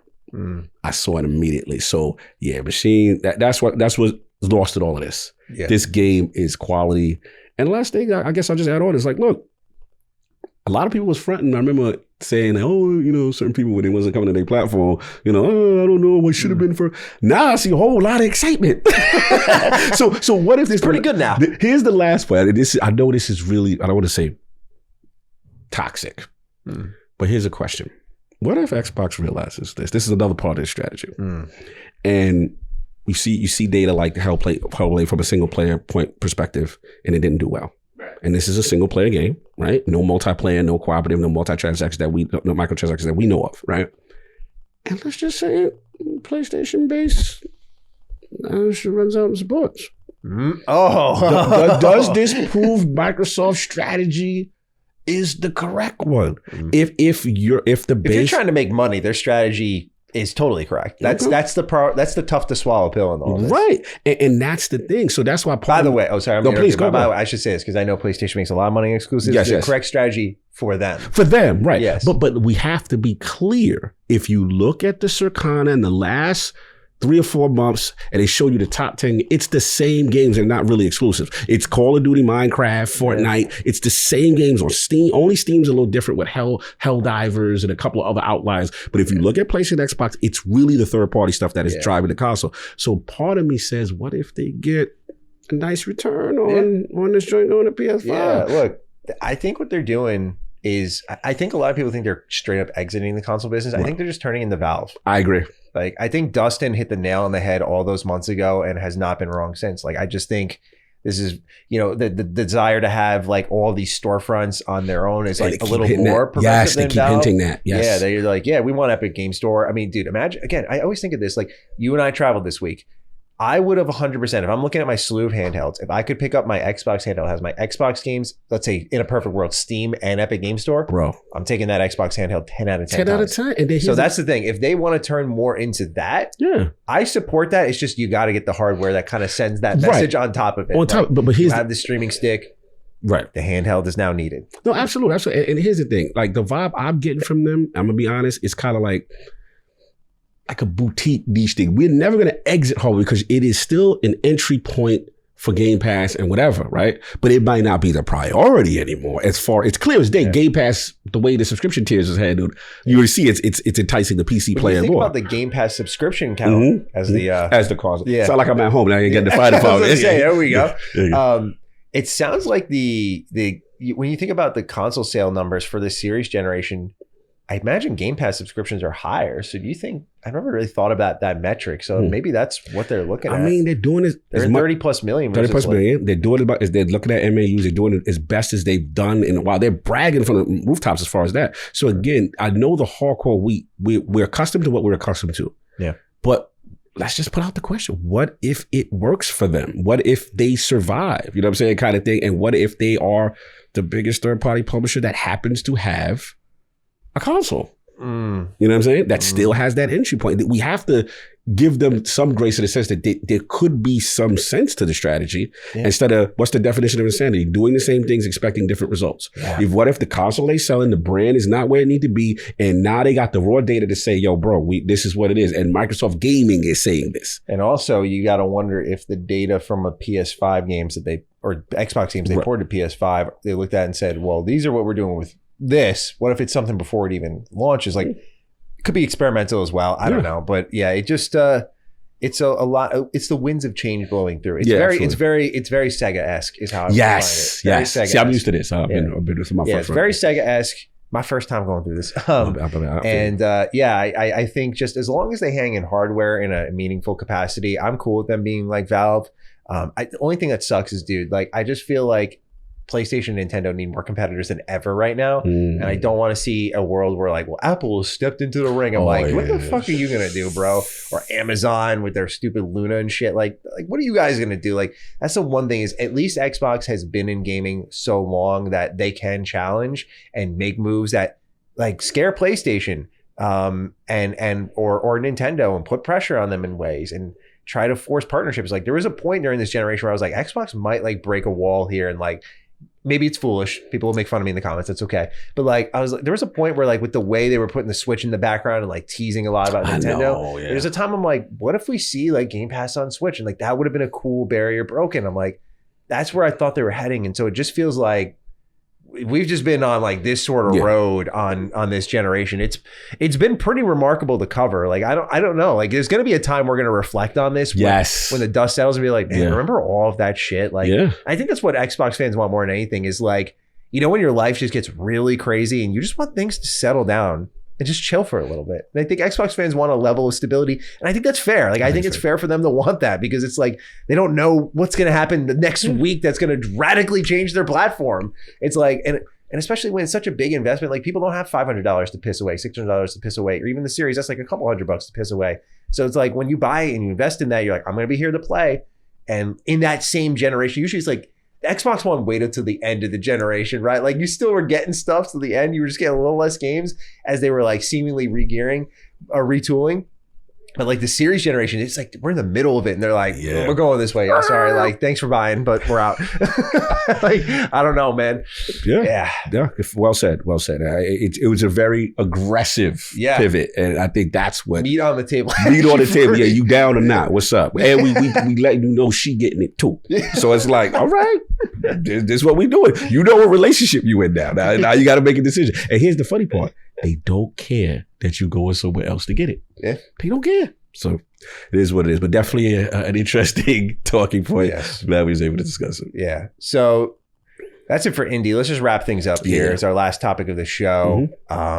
Opening night live. You know, it happened. There were some announcements that we wanted to react to. To be completely transparent, this was like such a nothing show that, you know, there's so many things here that if I listed off, me and Kyle would be like, what are we going to even say about this shit? So like, we're just going to pick the highlights, which there were a few.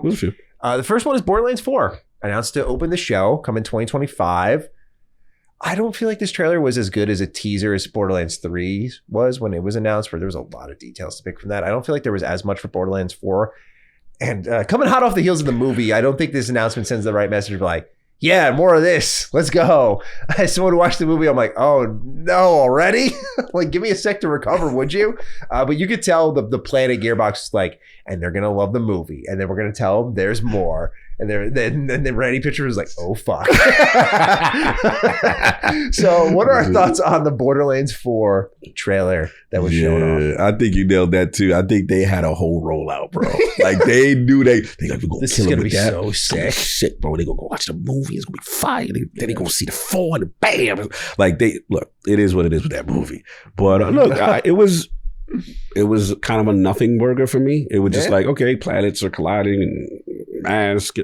Cool. Yeah. I didn't learn anything from it, but just other the fact that, hey, it exists, it's coming, fine. You know, I'm not gonna go harder. I need to see more. You know, obviously they got a lot of, we talked about it last Duke, right? They got a lot of pressure on them from the last one to really adapt in this day and age and make sure that the jokes and the humor and everything hits, because some people feel that you kind of lost your way there, right? Yeah. So we'll see. This is the OG looter. As a Destiny guy, you know, I have to pay homage to them setting in the console space from a looter standpoint, you know, kind of thing. So I want to see what they do, of any advancements in that respect. So yeah, they have a lot of great gameplay in Borderlands 3. Like, it should not be forgotten so easily. It's just that writing is such a big part of the success story for Borderlands, and it's just been on a downward slope since 2. Like, a lot of the staff that wrote 2 is completely gone. I think all of the staff that wrote 2 is gone.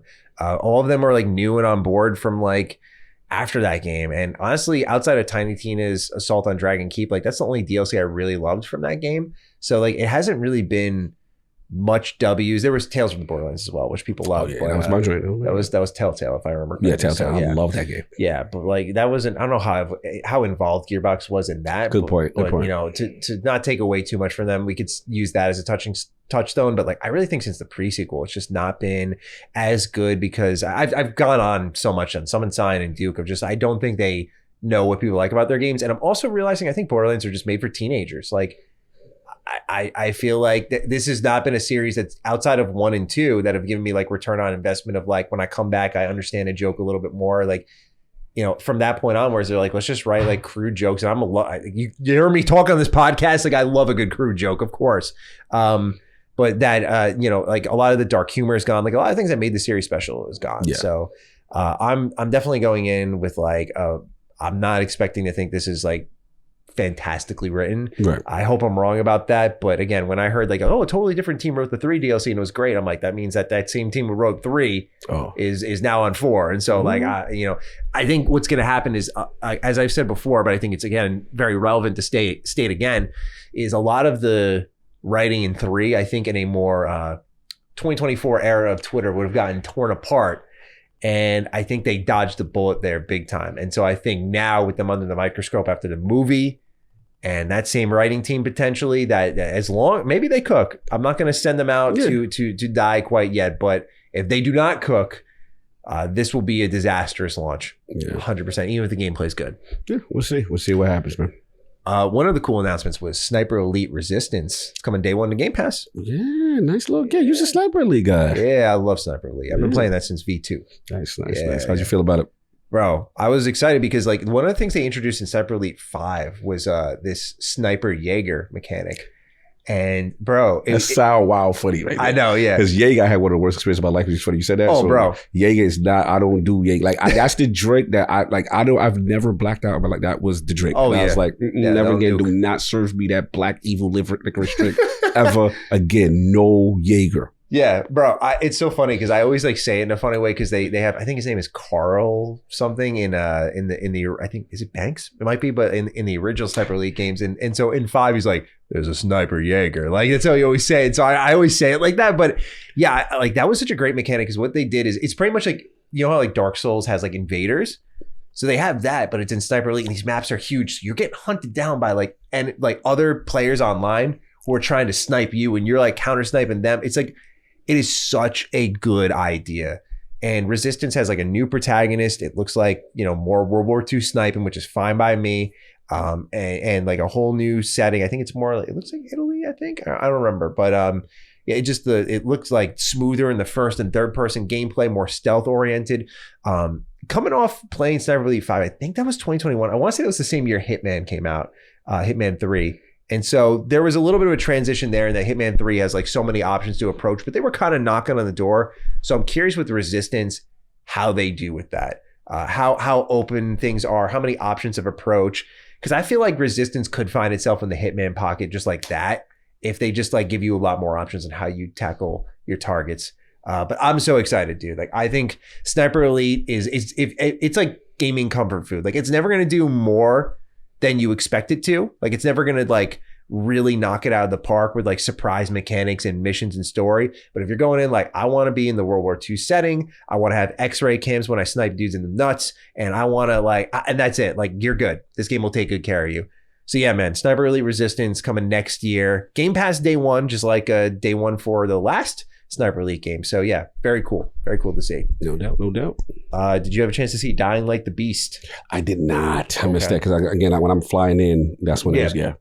No problem. So this is another one that caught my interest. It is they're bringing back the protagonist from the first game, and it's a new story, a new open world, and it's about like 20 hours of content. They said in the announcement itself, yeah, it looks like more Dying Light, but I like that they're getting something out kind of quick. Because you had Dying Light, then Dying Light the following, which came out really quick afterwards. And then they had a lot of post-launch support for Dying Light 1. Like that game was weirdly supported for a long time. Then Dying Light 2, obviously like development hell. Yeah. It was like fucked for a while. They finally get it out the door. It's a little buggy, but I thought the game was great. Just as if you didn't get a buggy experience, you'd be in a good spot. Mm-hmm. But I thought the game was awesome. And then, the question was like, okay, with all the development hell and the managerial issues there, are they going to get something out quick again? And so the fact that they are is a good sign, I feel. Like that alone on like just a business premise is good to see. Like that, okay, they've agreed on a vision quicker and got something out. So hopefully it releases in a timely manner.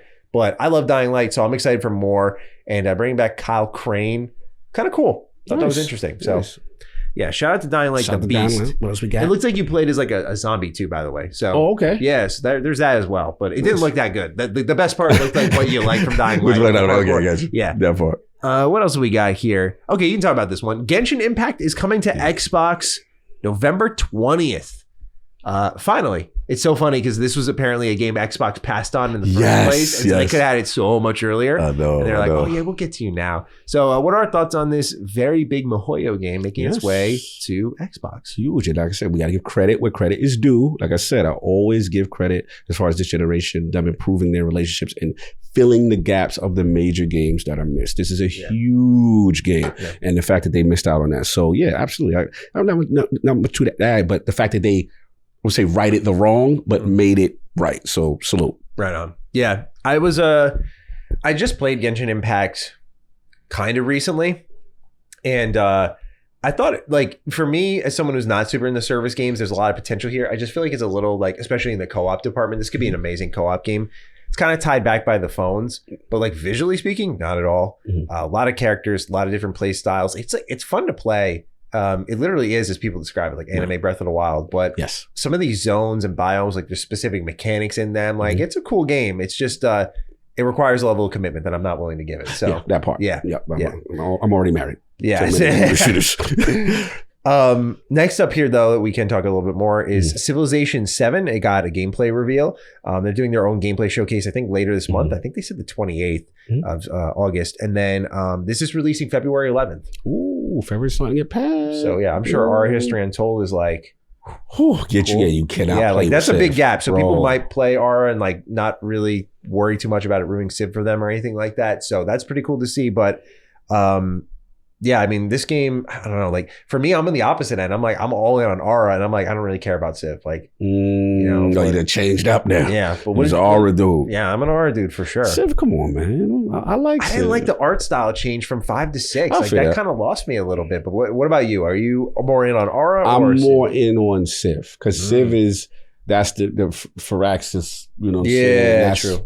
You know, That's Jake and them, and you know what I'm saying? So I'm a little biased with Firaxis, and I like the level of polish that they have. And like I said, I'm not the biggest Civ guy, but when I've played it, I just kind of like their menu, their setup, and the way the gameplay loop has always been a little bit more for me. But salute to you, Ara actually captivate you now. It makes me at least, I at least need to try it to see why you like Ara more now. That's my curiosity. Dude, I mean, it's just it's not I like it more. It's I think I see more potential in it because of the way it handles like combat. I also like that they're kind of using like legends, you know, for example, like Sean Dark leading France. I'm like, that's cool as hell, dude. Like, did they have like George that. Washington and all that? No, I think they have George. Yeah, I think so. Like, they got some like wild leaders for like all the nations, and so I thought it was really cool. So yeah, I'm just kind of in on that right now. Again, I think that the art direction as well for Ara looks a little bit better. So yeah, I'm still gonna look into Civ 7, but like if Ara just takes me away, like that's all there is to it. Sorry, bro. It is real.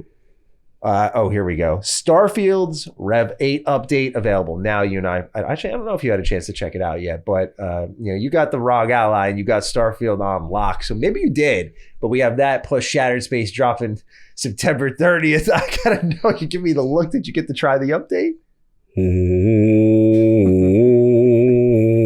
Y'all know what it is. I told y'all they outside with this joint, bro. It's Mako 2.0 and some next joint. Like it is amazing. Such a difference that makes. Yeah, traversal, then a little gliding, combat. They did that, man. And then we got the Shattered Space. Then we got a little earlier September. A little early, a little late September. I'm like, come on. In the busy time period, man. Busy time. I'm like, man, I was hoping I'd get you that nice 2 weeks in the early September, knock that out, and then get ready for the Russian I think games. it's a very risky release date, frankly. Like, I respect if they want it at that time because that's probably when they think it'll be ready. But I was like, 1 year. I mean, Todd and the team like their anniversaries. Like 1 year anniversary for Starfield was the first. And then October, we got a couple things, right? What we got in October? Everything. But I'm trying to think what's the next.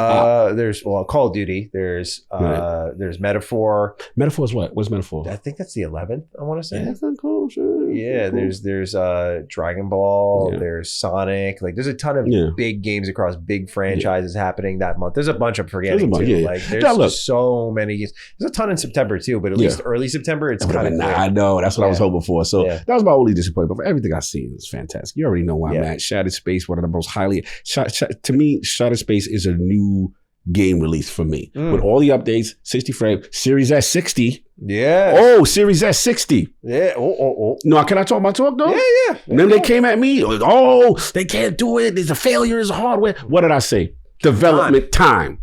Now what? I gotta be messy because the comment. I'm not. Matter of fact, no, I'm gonna stop. I said I'm not gonna do that no more. I'm gonna say it came out. And I'm happy that it came out, and I'm gonna leave it at that. But y'all know we're very happy for the Bethesda Game Studios. Very happy for the Bethesda Game Studio and the development time that they were afforded to able to produce a package. I'm just gonna take the high road and leave it alone. New car, new year, new me.